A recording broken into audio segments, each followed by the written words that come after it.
नमस्कार, news point लेकर हाजिर हूं मैं राजीव। तो उत्तर प्रदेश में इस बार चुनाव काफी दिलचस्प हो गया है, बन गया है। चुनाव की शुरुआत किसान आंदोलन के साये से हुई। आप सब अच्छी तरह से जानते हैं पश्चिमी उत्तर प्रदेश उसकी इस चुनाव का गवाह है, और खासकर दोनों फेज। लेकिन क्या तीसरे फेज में भी किसानों के आंदोलन का साया है? ये एक बड़ा सवाल है। लेकिन दूसरी तरफ केंद्र और राज्य की बीजेपी सरकारों को किसानों की नाराजगी का सामना लगातार करना पड़ रहा है।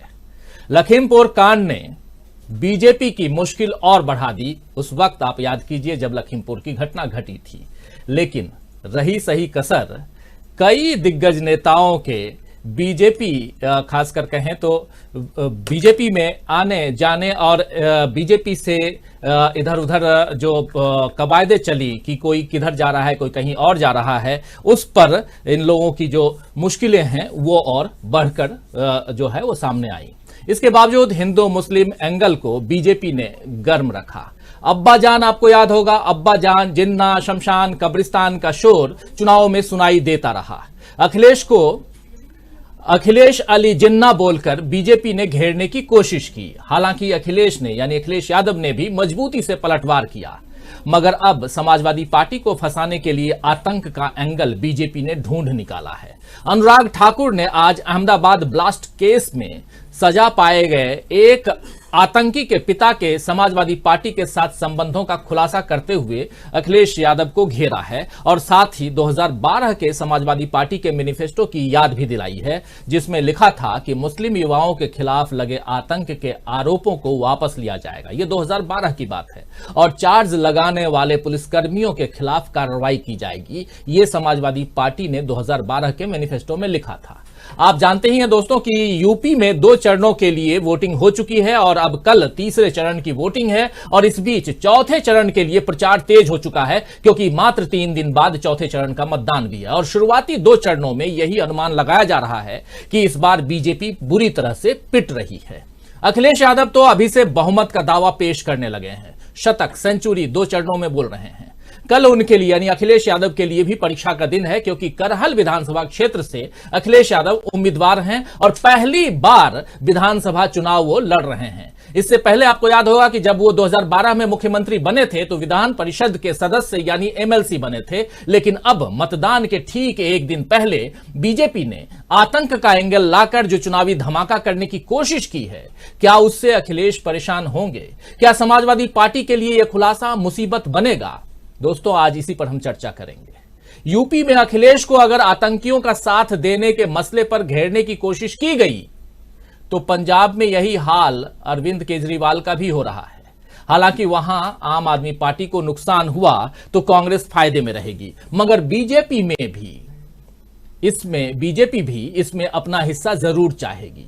तो विधानसभा चुनाव में आतंक के एंगल को आज हर नजरिए से समझते हैं, और यह भी जानने की कोशिश करते हैं कि इस तीसरे फेज से पहले या तीसरे फेज में कौन आगे है और कौन पीछे है। खासकर उत्तर प्रदेश की बात इसलिए करेंगे क्योंकि उत्तर प्रदेश का 2 चुनाव जो है यानी पहला और दूसरा फेज जो है वो बहुत ही दिलचस्प रहा है, और उसमें अखिलेश यादव कह रहे हैं कि हमने सीटों की सेंचुरी बना ली है। और अब लगातार अखिलेश यादव दावा कर रहे हैं कि तीसरे और चौथे चरण में भी हमारे पास सीटों की सेंचुरी आएगी, यानी कि 100 सीटें इधर और 100 सीटें इधर, यानी 200 सीटें ये पार कर जाएंगे। और बहुमत के लिए 203 सीटें चाहिए, यानी चौथे चरण में ही बीजेपी का पत्ता साफ हो जाएगा।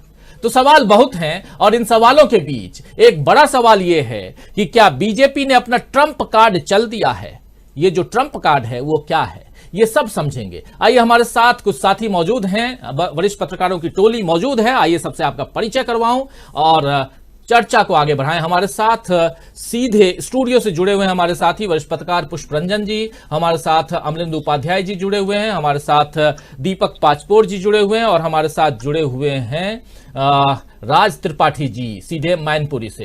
राज त्रिपाठी जी, आपका स्वागत करता हूं इस कार्यक्रम में, और स्वागत है आप तमाम दोस्तों, साथियों, शुभचिंतकों, आप सबका भी जो अब तक हमारे साथ जुड़ चुके हैं, जो जुड़ने वाले हैं इस कार्यक्रम में। आप जैसा जानते हैं, कार्यक्रम से संबंधित अपनी बातों को, अपने विचारों को आप कमेंट बॉक्स में जरूर लिखिए।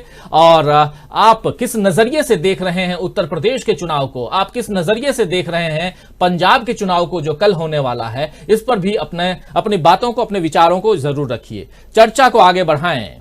लेकिन उससे पहले आइए सबसे पहले अखिलेश यादव को ही सुनते हैं। अखिलेश यादव आज थे पीलीभीत में, उसके बाद लखीमपुर खीरी में। लखीमपुर खीरी, जी हां, वही बात जो अभी कह रहा था मैं, किसानों के आंदोलन का गढ़ अब कह सकते हैं, इसलिए भी क्योंकि लखीमपुर खीरी की जो घटना है उसकी तुलना जलियांवाला बाग से की जाने लगी और यहां 4 किसानों के ऊपर सीधे जीप चढ़ा करके उन्हें मार डाला गया, कुचल डाला गया। और ये करामात करने वाले और कोई नहीं थे, बल्कि आज की तारीख में गृह राज्य मंत्री अजय मिश्र टेनी का बेटा आशीष मिश्र उर्फ मोनू था, जो अभी जमानत पर छूटा है। तो आइए सुनते हैं क्या कुछ कह रहे हैं अखिलेश यादव सीधे लखीमपुर खीरी से। कि ये उत्तर प्रदेश का जो चुनाव होने जा रहा है, ये कोई छोटा मोटा चुनाव नहीं है। ये उत्तर प्रदेश के भाग्य को, उत्तर प्रदेश के भविष्य को तय करने वाला चुनाव है। न केवल भविष्य के साथ साथ हमें अपने देश का लोकतंत्र भी बचाना है, उसका भी चुनाव है। और संविधान बचेगा कि नहीं बचेगा, इसका भी चुनाव है। हमारे किसान भाई जानते होंगे, ये सरकार ऐसी है जिसने किसी की परवाह नहीं की। हमने और आपने जलियांवाले बाग की कहानी कितनी सुनी है, कितनी बार हम और आप लोग देखते हैं, समझते हैं बात को। अगर आजाद भारत में जलियांवाले जैसी घटना अगर कहीं हुई थी तो लखीमपुर में हुई थी। एक जीप सर किसानों को कुचल दिया, किसानों की जान गई। न केवल यहां पर जान गई हमारे किसानों की, बल्कि आपने दिल्ली में देखा होगा, किसान आंदोलन करता रहा, उस आंदोलन को खत्म करने के लिए कीलें लगाई गई, बोल्डर लगाए गए। और जो कुछ सरकार कर सकती थी, एफआईआर दर्ज कराने से लेकर के उनके घरों पे छापा, और अगर निकलते थे तो जगह जगह पर बैरिकेडिंग। लेकिन हम अपने किसानों को बधाई देंगे कि किसान हमारा पीछे नहीं हटा, अंतोगतवा सरकार को पीछे हटना पड़ा और तीनों काले कानून वापस हो गए हैं। तीनों कानून वापस हुए हैं। और याद रखना साथियों, ये सही, हम बधाई देते हैं अपने किसानों को, लेकिन साथ ही साथ बीजेपी वाले बहुत ही होशियार लोग हैं। वो जानते थे कि उत्तर प्रदेश और पंजाब का चुनाव होने जा रहा है, जहां किसान आंदोलन कर रहे थे, उससे सरकार झुकी। वहीं उन्हें यह भी पता था कि अगर काले कानून वापस नहीं हुए तो हो सकता है जिस तरीके से पंजाब में कोई रैली में किसान नहीं आया, खाली कुर्सियां देखने को मिली, इस बार भी अगर चुनाव होता और काले कानून होते, हो सकता था किसान इनके एक भी वोट न देता, उत्तर प्रदेश से और पंजाब से खाली हो जाती भारतीय जनता पार्टी। इसलिए वोट के लिए इन्होंने फैसला लिया है। हमें और आपको सावधान रहना पड़ेगा। चुपके से ये कोई भी कानून ले आएंगे। इसलिए किसान भाइयों, हमें अपनी जमीन बचाने के लिए, हमें अपनी खेती बाड़ी बचाने के लिए, हमें कम से कम अपनी मेहनत की कीमत मिल जाए, फसल की सही कीमत मिल जाए, उसके लिए, और भविष्य में हम अपने परिवार के लोगों को क्या जमीन देकर के जाएंगे, उसके लिए भी ये चुनाव सबसे महत्वपूर्ण चुनाव है कि भारतीय जनता पार्टी हो सकता है पीछे से कोई कानून ले आए। इसलिए हमें सावधान रहना पड़ेगा। और हम तो जानते हैं कि अगर काका गए हैं तो बाबा भी चले जाएंगे। अगर काका गए हैं, ये इसलिए शॉर्ट फॉर्म बोल रहे हैं कि ये भारतीय जनता पार्टी वाले बड़े शॉर्ट फॉर्म बना रहे हैं आजकल ABCD के।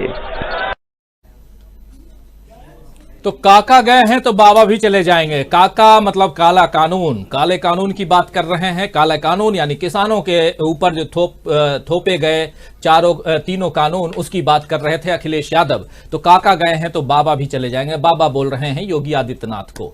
लेकिन ये एक अलग तरह का उत्साह, एक विश्वास झलक रहा है अखिलेश यादव में। दूसरी तरफ क्या सच्चाई है इसमें, ये समझेंगे और इसके साथ साथ ये भी जानेंगे कि आज क्या भाजपा ने ट्रंप कार्ड चल दिया है।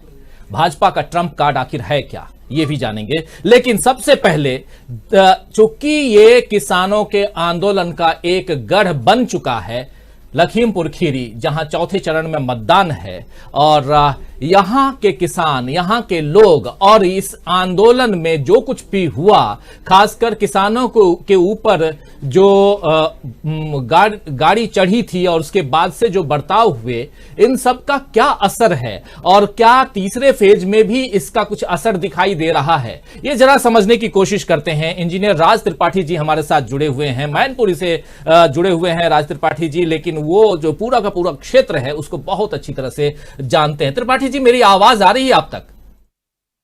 आपकी आवाज बहुत स्लो है। आ रही है आवाज, थोड़ा कोशिश कीजिए। त्रिपाठी जी की बात हम सुनना चाहते हैं, लेकिन त्रिपाठी जी की आवाज को जब तक पूरा क्लियर करें हम, मतलब हमारी आवाज जो उन तक जा रही है, उनसे पहले अमलेंदु उपाध्याय जी आपके पास आना चाहता हूं। क्या ये जो कृषि कानूनों की बात, काका गए हैं तो बाबा भी चले जाएंगे, ये एक आत्मविश्वास, ये तीसरे फेज में ये आत्मविश्वास जो है अखिलेश यादव का, कई बार ऐसा भी होता है अमलेंदु जी की अति आत्मविश्वास घातक भी होता है। क्या ये अति आत्मविश्वास है या उस लहर को पकड़ लिए हैं अखिलेश यादव, जिस लहर पर अब शायद चुनाव सवार हो चुका है? राजीव जी, इसको अति आत्मविश्वास भी कह सकते हैं, लेकिन मुझको लगता है ये अति आत्मविश्वास वाली चीज नहीं है, बल्कि आपकी दूसरी बात मुझको ज्यादा सही लगती है कि जो लहर चल रही है उस लहर को अखिलेश यादव ने भांप लिया है, पकड़ लिया है कि किस तरीके से सरकार के खिलाफ जनता के अंदर आक्रोश है, और उसी लहर के ऊपर अखिलेश यादव सवारी कर रहे हैं। ये कोई अखिलेश यादव की कोई बहुत बड़ी योग्यता हो या उन्होंने कोई नया काम कर दिया, मुझे लगता है ऐसा कुछ नहीं है, क्योंकि जनता के अंदर रोष है और उनके अंदर ये क्षमता विकसित हो गई कि उस रोष को पहचान ले। तो इसलिए जो है वो उसमें जाके सवारी कर रहे हैं और जनता के रोष को जो है वो हवा भी थोड़ी सी दे रहे हैं और पुरानी बातें याद दिला रहे हैं कि जनता कहीं उन बातों को भूल ना जाए।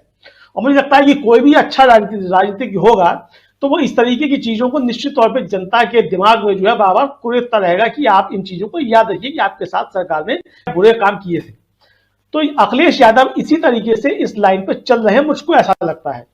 और निश्चित तौर पे अभी तक की जो परिस्थितियां हैं, अभी तक के जो चुनाव हो चुके हैं और जो सामने दिख रहा है आज तक की तारीख में, वो यही दिख रहा है कि जनता में रोष जो है वो बहुत ज्यादा है भारतीय जनता पार्टी की सरकार को लेकर के। और जिस तरीके से बड़े नेताओं के वीडियो भी वायरल हो रहे हैं कि कबाड़ा हो गया, बंद करो और वापस चलो, इस तरीके की जो सब चीजें सब सामने आ रही हैं, तो ये भी कहीं ना कहीं जो है संदेश दे रहा है कि कुछ है। आज अमित शाह जी का एक बयान जो है वो बड़ा वायरल हो रहा है कि उन्होंने करहल में शायद कहा है कुछ कि 300 सीटों का जो है सब सुपड़ा साफ हो जाएगा अगर करहल में अखिलेश यादव को हरा दो तो। यानी ये एक तरीके से अपरोक्ष रूप से अमित शाह भी ये मान रहे हैं कि अखिलेश यादव को करहल में हराना जो है वो ज्यादा जरूरी है, बाकी जो है उसी से मतलब साफ हो जाएगा, सुपड़ा साफ हो जाएगा। इसका मतलब कि एक तरीके से मान लिया गया है कि 300 सीटें समाजवादी पार्टी ला रही है। ये अपरोक्ष रूप से कहा जाए तो अमित शाह जी की ये वाणी है, जो मैं समझाऊं। हो सकता है उनके नेता कुछ हो, लेकिन मैं भी यही समझाऊं और जनता भी यही समझ रही है कि उन्होंने ये इस तरीके से समझा है। तो अब ये क्या होगा क्या नहीं होगा वो तो आने वाला समय, लेकिन जो जनता का रुख है वो एक तरीके से साफ दिख रहा है। खासतौर से किसानों का रुख जो है, अभी जो पहले 2 चरण थे वो गन्ना किसानों के चरण थे, अब जो ये बेल्ट आई है ये खासतौर से जो कानपुर तक की जो बेल्ट है पूरी, ये सब आलू वाली बेल्ट है। और इस बार आलू के किसानों को नुकसान बहुत जबरदस्त हुआ है राजीव जी। तो आलू के किसानों का मुद्दा भी जो है जबरदस्त है और आलू का किसान भी जो है वो बदला लेने के लिए एक तरीके से तैयार बैठा हुआ है, मुझको ऐसा लगता है। तो अब ये किसान, गन्ना किसान जो था पश्चिम का, ये ले चुका बदला एक तरीके से कहा जाए, जो सूचनाएं हैं उनके आधार पर कह सकते हैं। और जो आलू का किसान है वो इस तीसरे चरण में लेगा। तो अब जो आगे आएगा तो उसमें भी थोड़ा आगे चल के गन्ना किसान आएगा, देवरिया के इलाका जब आएगा थोड़ा सा पूर्वांचल में उस तरफ जाके, तो वहां भी गन्ना किसानों की समस्याएं हैं। तो ये मुझे लगता है किसानों की समस्याएं जो है और किसान जो है वो कहीं भी अप्रासंगिक नहीं होगा पूरे चुनाव में अब जाकर के। और जिस तरीके से अखिलेश यादव बार बार किसानों को याद दिला रहे हैं, तो जाहिर सी बात है कि वो किसानों के एक तरीके से जख्म जो कुरेद रहे हैं वो बार बार इसीलिए याद दिला रहे हैं कि बहक मत जाना, ये सरकार जो फिर से कुछ कर सकती है, फिर से कानून वापस लेके आ सकती है। और जिस तरीके से पिछले कुछ केंद्रीय मंत्रियों के, कुछ भारतीय जनता पार्टी के नेताओं के, एक गवर्नर साहब के जिस तरीके से बयान आए, तो ये जनता के बीच ये तो संदेश गया किसानों के बीच की इन्होंने अभी जो है चुनाव से बचने के लिए कि किसी तरीके से नुकसान ना हो, ये कानून वापस लिए हैं और फिर ये बाद में उसको लेकर के आ जाएंगे। तो ये किसानों के बीच एक संदेश है। तो इसलिए जो अखिलेश यादव बाबा याद दिला रहे हैं, मुझे लगता है ये कुछ ना कुछ जाकर के काम करेगा निश्चित तौर पर चुनाव में। अब जहां तक सवाल ये है कि ये आतंकवाद जो लेकर के आए हैं, तो ये तो भारतीय जनता पार्टी का पुराना हाथकंडा है, ये तो हर चुनाव में आता है। बिहार के चुनाव में 350 आतंकवादी आ गए थे। बिल्कुल अमलेंदु जी, इस पे बात करेंगे। ये बहुत महत्वपूर्ण ट्रंप कार्ड है, बहुत महत्वपूर्ण मामला है, इस पर चर्चा करना जरूरी है, क्योंकि ये मामला जो है जिसकी बात आप जिसका जिक्र छेड़ रहे थे अभी, जिसमें मैंने अभी आपको रोका है, क्योंकि इसकी बात अगर हम करेंगे तो बात निकलेगी तो दूर तलक जाएगी, और दूर तलक मतलब पंजाब तक जाएगी। किसको फायदा किसको नुकसान, उस पर भी चर्चा करेंगे। लेकिन अभी तीसरे फेज की हम बात कर रहे हैं, और तीसरे फेज में अखिलेश यादव जो हैं आज किसानों के आंदोलन का एक बहुत बड़ा जो कहें तो गढ़, जिसमें एक अलग तरह की ऐसी प्रतिक्रिया हुई थी, क्रिया की प्रतिक्रिया कह रहे थे, लेकिन प्रतिक्रिया ऐसी हुई जिसमें किसानों को ही रौंद डाला, और इससे दुखद और कुछ नहीं हो सकता। यही समझने की हम कोशिश कर रहे हैं। और अखिलेश यादव ने कहा काका गए हैं तो बाबा भी चले जाएंगे। ये काका कौन है? कोको की बात खूब चल रही थी, अब काका की बात भी होने लगी है, तो ये काका कौन है ये भी समझेंगे। लेकिन एक बार डॉक्टर दीपक पाचपोर जी आपके पास आना चाहूंगा। आंदोलन पहला और दूसरा फेज किसानों के आंदोलन के नाम रहा, ये कोई माने ना माने, लेकिन ये बिल्कुल सही है और तथ्यों से पूर्ण है कि किसानों ने मुसलमानों को और जाटों को, जिनके बीच एक खाई बनी हुई थी 2013 में, उस खाई को पाट दिया था किसान आंदोलन ने। उसका जबरदस्त फायदा दिखाई दे रहा है सपा आरएलडी गठबंधन को पहले और दूसरे फेज में। लेकिन क्या तीसरे और चौथे फेज में भी किसानों के आंदोलन का साया आगे तक जा रहा है? क्या अखिलेश यादव जो काका गए बाबा भी जाएंगे जो कह रहे हैं, इसमें दम है?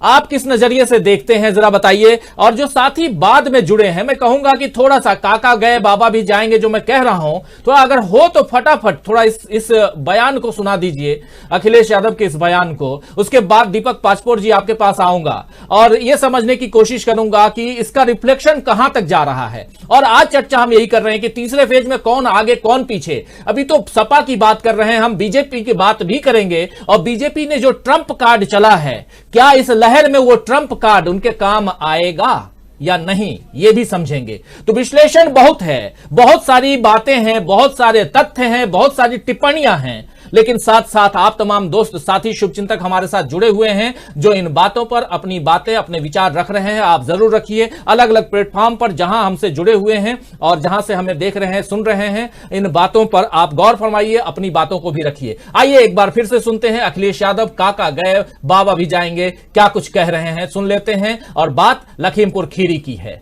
और उसके बाद फिर सीधे चलेंगे डॉक्टर दीपक पाचपोर के पास, इन तथ्यों पर बात करेंगे, उनके विचारों को भी सुनेंगे। ये सही, हम बधाई देते हैं अपने किसानों को, लेकिन साथ ही साथ बीजेपी वाले बहुत ही होशियार लोग हैं।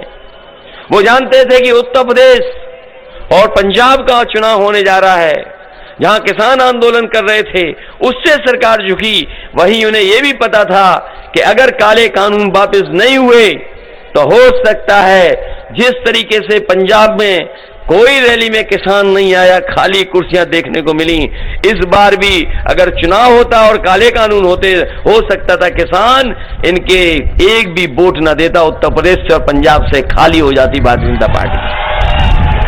इसलिए वोट के लिए इन्होंने फैसला लिया है। हमें और आपको सावधान रहना पड़ेगा, चुपके से ये कोई भी कानून ले आएंगे। इसलिए किसान भाइयों, हमें अपनी जमीन बचाने के लिए, हमें अपनी खेती बाड़ी बचाने के लिए, हमें कम से कम अपनी मेहनत की कीमत मिल जाए, फसल की सही कीमत मिल जाए, उसके लिए और भविष्य में हम अपने परिवार के लोगों को क्या जमीन देकर के जाएंगे, उसके लिए भी ये चुनाव सबसे महत्वपूर्ण चुनाव है कि भारतीय जनता पार्टी हो सकता है पीछे से कोई कानून ले आए। इसलिए हमें सावधान रहना पड़ेगा। और हम तो जानते हैं कि अगर काका गए हैं तो बाबा भी चले जाएंगे। अगर काका गए हैं, ये इसलिए शॉर्ट फॉर्म बोल रहे हैं कि ये भारतीय जनता पार्टी वाले बड़े शॉर्ट फॉर्म बना रहे हैं आजकल ABCD के। तो कह रहे हैं अखिलेश यादव कि हम काका गए हैं तो बाबा भी चले जाएंगे, और इसलिए शॉर्ट फॉर्म बोल रहे हैं हम यहां पर, क्योंकि भारतीय जनता पार्टी वाले बहुत शॉर्ट फॉर्म बनाते हैं। लेकिन ये काका का मतलब है काले कानून। किसानों के काले कानून चले गए तो बाबा भी चले जाएंगे। अगर काका गए तो बाबा भी चले जाएंगे। कोको से काका तक ये जो चुनाव है बहुत दिलचस्प होता जा रहा है दीपक पाचपोर जी। इस चुनाव में हम अलग अलग तुकबंदियां सुन रहे हैं, अलग अलग शॉर्ट फॉर्म्स हम लोग फॉर्म होते हुए देख रहे हैं। क्या कहेंगे? और काका गए तो बाबा भी चले जाएंगे, ये जो अभी सवाल लेकर के मैं अमलेंदु उपाध्याय जी के पास आया था, ये अखिलेश यादव का अति आत्मविश्वास है या लहर की चाल को, गति को उन्होंने भांप लिया है और उस पर उन साइकिल की सवारी यानी साइकिल दौड़ रही है बिना पैडल मारे हुए? क्या कहेंगे? देखिए, मुझे पहले तो ये लग रहा है कि आज की जो भारतीय जो राजनीति है वो एकता कपूर से बड़ी प्रभावित है। एकता कपूर अपने सारे सीरियल्स का नाम क से रखती है, क्योंकि सास भी कभी बहू थी, कुमकुम, सौभाग्य वगैरह वगैरह वगैरह। तो के शब्द को जो बड़ा जी आवाज आ रही देखा है एकता कपूर के सीरियल्स। जी, तो लग रहा है मुझे कि हमारे राजनीतिज्ञों के पास भरपूर समय है, क्योंकि जनता के काम आप कुछ करने नहीं है तो कम से कम एकता कपूर के सीरियल शायद लोग काफी देख रहे हैं। तो जो ये मैं देख रहा हूँ कि कोको चलाया, उसके बाद काका चलाया, लेकिन मुझे ऐसा लगता है कि ये पिछले कुछ समय से हमारे भारतीय राजनीतिक विमर्श की जो भाषा बदली है उसमें हम बड़े नीचे जो जा रहे हैं, उसके कारण ये सब चीजें जो है हमारे दिमाग में ज्यादा आ रही है। हमारे मतलब मैं राजनीतिज्ञों की बात कर रहा हूँ, हम राजनीतिज्ञों से दूर हैं लेकिन उनसे बहुत दूर हो नहीं सकते क्योंकि हमारा पेशा ही ऐसा है। तो ये जो के वाला मामला है, मुझे ऐसा लगता है कि अखिलेश यादव ने भी समझ लिया है कि किस तरीके से इनको प्रताड़ित किया जा सकता है। इन्हीं की भाषा में, अंग्रेजी में जिसे कहा जाता है टेस्टिंग योर ओन मेडिसिन। इनकी जो पिछले कुछ समय से तमाम विरोधी दलों पे जिस हिसाब से भारतीय जनता पार्टी और उनके नेता आक्रमण किया करते थे, बड़े फूहड़ किस्म के आक्रमण किया करते थे, तो शायद अखिलेश यादव ने समझ लिया है कि हमारी जो जनता है, हमारे मतदाता हैं, ये कार्यक्रमों से कम प्रभावित हो रहे हैं। देखिए, कार्यक्रम मतलब वहां भी के आ गया, लेकिन कार्यक्रमों से प्रभावित कम होते हैं और इस तरीके की जुमलेबाजी से ज्यादा वो अखिलेश जो है इस समय बाबा जी पर बहुत जबरदस्त प्रहार तो कर ही रहे हैं। अभी उन्होंने ये किया, एक बात कही एक सभा में कि बाबा जी को न बॉल पकड़नी आती है न बॉल फेंकनी आती है, उन्हें केवल चिलम फूकना आता है। तो देखिए, जिस तरीके से भारतीय जनता पार्टी के लोगों ने लोगों का अपमान करना शुरू किया, अब उनको उसका प्रत्युत्तर जो है वो मिल रहा है। अगर अखिलेश और रालोद जो है ये इतना मजबूत नहीं रहती इस समय इस चुनाव में, तो हो सकता है कि उनकी जबान बड़ी दबी सी रहती, लेकिन जिस प्रकार से उनको जनसैलाब आ रहा है, उनकी सभाओं में उनको जन समर्थन मिल रहा है, तो निश्चित रूप से उनकी आवाज जो है वो थोड़ी सी बढ़ी है और वो बराबरी में वो कर रहे हैं। अब इसमें देखिए, एक इन्होंने अखिलेश की ताकत जो है वो इस लिहाज से जिसकी ओर इशारा किया अमलेंदु जी ने, अमित शाह ने कहा कि अगर अखिलेश को हरा दिया जाता है तो समझिए कि हमने 300 सीटें पार कर ली। ये वैसी बचकानी बात है जैसे एक आम भारतीय जो है, जो सामान्य युवक, इसमें क्यों कहते हैं कि बस आप पाकिस्तान को अगर आप हरा देते हैं तो समझिए कि हमने विश्व कप जीत लिया। तो इसका मतलब है, तो किसी ने इसका एक अर्थ से निकाला, तो क्या यह माना जाए कि अगर आदित्यनाथ को हरा दिया जाए तो क्या पूरा की पूरी भारतीय जनता पार्टी वहां पराजित हो जाती है? ये एक टिप्पणी जो सोशल मीडिया में बड़ी तैर रही है कि इसका मतलब यह है कि आपके लिए एक व्यक्ति इतना महत्वपूर्ण हो गया, लेकिन ये जरूर बताता है कि अखिलेश की ताकत इस कदर बढ़ी है कि निश्चित रूप से उसको उसके ऊपर जो है सबसे ज्यादा हमला है, और हमला उसी पर सबसे ज्यादा होता है जो सबसे ताकतवर हो। ये विमर्श भी भारतीय जनता पार्टी ने ही चलाया हुआ था। लोग कहते थे भाई मोदी पे सब लोग इसलिए आक्रमण कर रहे हैं क्योंकि मोदी सबसे है, वगैरह वगैरह। अब दूसरी जो आपने एक और बात कही कि किसान आंदोलन जो है, डेफिनेटली लखीमपुर खीरी जो है वो तो उसका एपिसेंटर रहा है। वहीं से किसान 2-3 घटनाएं अगर हमने जिसके कारण किसान आंदोलन मजबूत हुआ है, तो उसमें लखीमपुर खीरी की घटना जो है वो निश्चित रूप से है। तो वहां जाकर अगर अखिलेश लखीमपुर खीरी के उस भयानक हादसे को न भुनाते, आश्चर्य की बात थी। निश्चित रूप से ये आगे जाएगा और उन्होंने सावधान कर दिया है, क्योंकि कभी कभार तो ये बात उठती रहती है कि अगर भारतीय जनता पार्टी जीत गई, केंद्र में फिर आ गई, तो हो सकता है कि जो काका जो है वो वापस मतलब काले कानून जो है आ सकते हैं। तो एक सावधानी रखिए, और इसी सावधानी में अखिलेश जानते हैं कि उनको वोट भी मिलेंगे। डराकर वोट भी लिया जाता है तो वो उसका भी एक तरीका है। हालांकि इसकी अब संभावना बहुत कम रह गई है कि काले कानून वापस लाए जाएंगे। राजीव जी, काका यानी काला कानून, काले कानून क्या वापस आएंगे? ये भी एक बड़ा सवाल इसलिए है क्योंकि इसी भाजपा की जो सरकार है, केंद्र की सरकार या राज्य की सरकारें, वहां के कई अलग अलग जो उनके प्रतिनिधि हैं, चाहे सांसद, चाहे विधायक, चाहे प्रतिनिधि कार्यकर्ता कह लें, ये इनमें से कईयों की ये जुबान इस ढंग से आई, इनकी भाषा, इनकी बोली, इनके विचार ऐसे आए हैं कि अभी चुनाव तक तो ठीक है, चुनाव के बाद हम इन काले कानूनों को या इन कानूनों को, कृषि कानूनों को वापस ले आएंगे।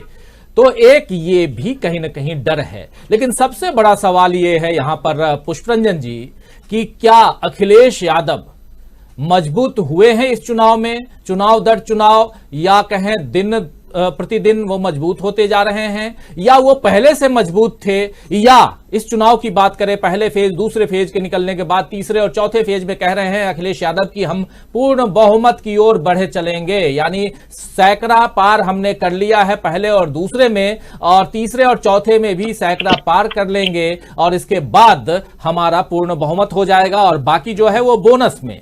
लेकिन ये मजबूती कहीं अति आत्मविश्वास तो नहीं है, या सचमुच उत्तर प्रदेश में ऐसी लहर दिखाई दे रही है? जो साथी लगातार हमारे साथ जुड़े हुए हैं, आप लोग भी कमेंट बॉक्स में लिख सकते हैं, उत्तर प्रदेश से जो खासकर हैं और अलग अलग जगहों पे देख रहे हैं, समझ रहे हैं इस चुनावी जो गतिविधियां जो चल रही हैं, इन चुनावी गतिविधियों को बहुत नजदीक से आप लोग देख रहे हैं। आपसे भी ये सवाल पूछ रहा हूं कि क्या सचमुच समाजवादी पार्टी के पक्ष में उत्तर प्रदेश में लहर चल रही है? क्या सचमुच बीजेपी के खिलाफ लहर है? ये भी आप भी बताइए। लेकिन यही सवाल लेकर के आना चाहता हूं हमारे साथी वरिष्ठ पत्रकार पुष्परंजन जी आपके पास। राजीव जी, देखिए, जमीन पे तो मजबूत पहले से दिख रहे थे, लेकिन टेलीविजन की स्क्रीन पर उनकी मजबूती, जैसे जैसे आक्रमण उनके ऊपर बढ़ रहा है, वो मजबूती दिखने लगी है कि टीवी के स्क्रीन पर, हर तरह के चैनल की स्क्रीन पर अखिलेश यादव पर आक्रमण हो रहा है, चर्चा हो रही है। तो ये उनकी मजबूती का एक तरह से द्योतक है। लेकिन राजीव जी, इसमें 2-3 चीजें हैं। जीत का अति आत्मविश्वास भी नहीं होना चाहिए, जिसका सबक बिहार में लोग देख चुके हैं, जो तेजस्वी यादव को सबक मिला था एक तरह से। अति आत्मविश्वास भी खतरनाक चीज है किसी भी नेता के लिए, खासकर चुनाव के मैदान में, वो भी धोखा हो जाता है उसे। तो ये चीज तो ध्यान में रखने की आवश्यकता है किसी भी राजनीतिक दल के लिए भी। मैं कह रहा हूं, अति आत्मविश्वास ही है कि ये बार बार बीजेपी के नेता वहां जाकर बयान दे रहे हैं कि 300 से पार, अभी भी 300 से नीचे नहीं आ रहे हैं। ये अति आत्मविश्वास है, तो इसे बने रहने देना चाहिए जो लोग बना के रख रहे हैं। राजनाथ सिंह को याद रखना चाहिए, गोड्डा में आज ही चुनावी सभा को जब संबोधित कर रहे थे तो नारे लगे उनके विरुद्ध। वहां पर लोग पूछने लगे कि सेना में भर्ती कब निकालोगे, कब यहाँ के युवकों को, उत्तर प्रदेश के युवकों को सेना में आप भर्ती करेंगे? आप तो उत्तर प्रदेश से ही हैं। राजनाथ सिंह लगभग अपने प्रोग्राम को शॉर्ट करके वहां से जाना पड़ा और बयान उनको लीपापोती ही कर रहे थे एक तरह से मंच से। तो ये कहीं ना कहीं इनको लग रहा है कि जवाब देने के लिए अब उसे डाइवर्ट करना है। आप रोजगार के फ्रंट पे जवाब आपके पास नहीं है, उन युवकों का जो रेलवे की परीक्षा को लेके आपको जवाब देना था, आपने उसको रीशेड्यूल नहीं किया। और दूसरा, किसान वाला जो एपी सेंटर आज इस तरह से बना हुआ था, जिस एपी सेंटर में जिस किसानों के किसान आंदोलन का जो अधिकेंद्र बन गया, उस जगह पर अखिलेश यादव आज भाषण कर रहे थे। वो कहीं ना कहीं मोदी के उस आज विजुअल जो वर्चुअल भाषण था, जिसमें गोबर धन योजना ऊर्जा जो पैदा कर रहे थे, उसमें उन्होंने किसान को कहीं ना कहीं से शामिल कर दिया था। उन्होंने ये कहा अपने आज के उद्बोधन में कि किसानों को अब अन्नदाता से ऊर्जादाता हम बनाने जा रहे हैं।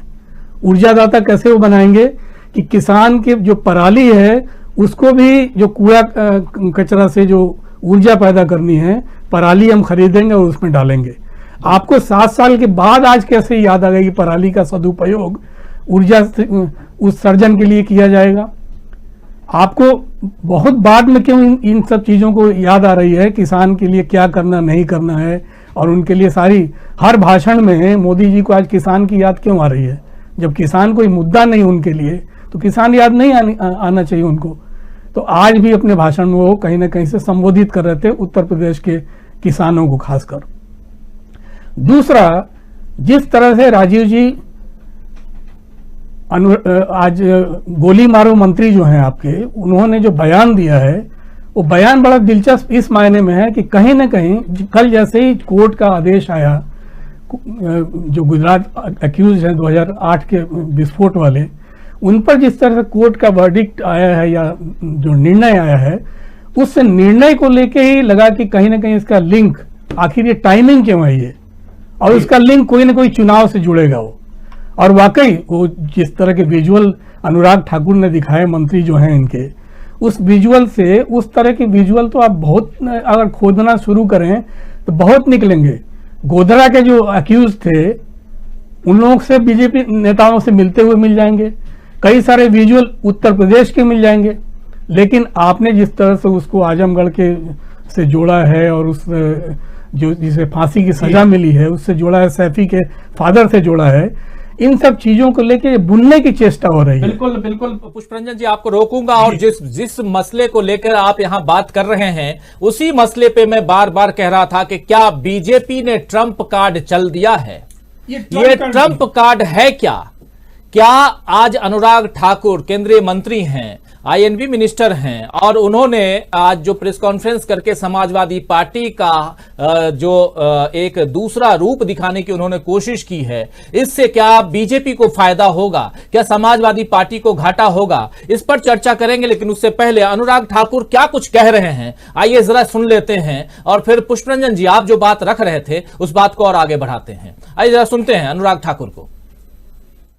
ये बात आई है उनमें से जो एक मास्टरमाइंड की मैं अगर बात करूं, ऐसे हैं मोहम्मद सैफ, पुत्र शाबाद अहमद, मिस्टर समाजवादी पार्टी नेता। ये मिस्टर समाजवादी पार्टी नेता कौन है? अखिलेश जी की बोलती इन पर बंद क्यों है?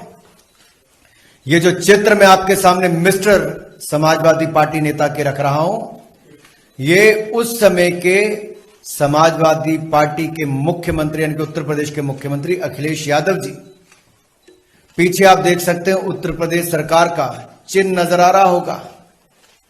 क्या इस मिस्टर समाजवादी पार्टी नेता को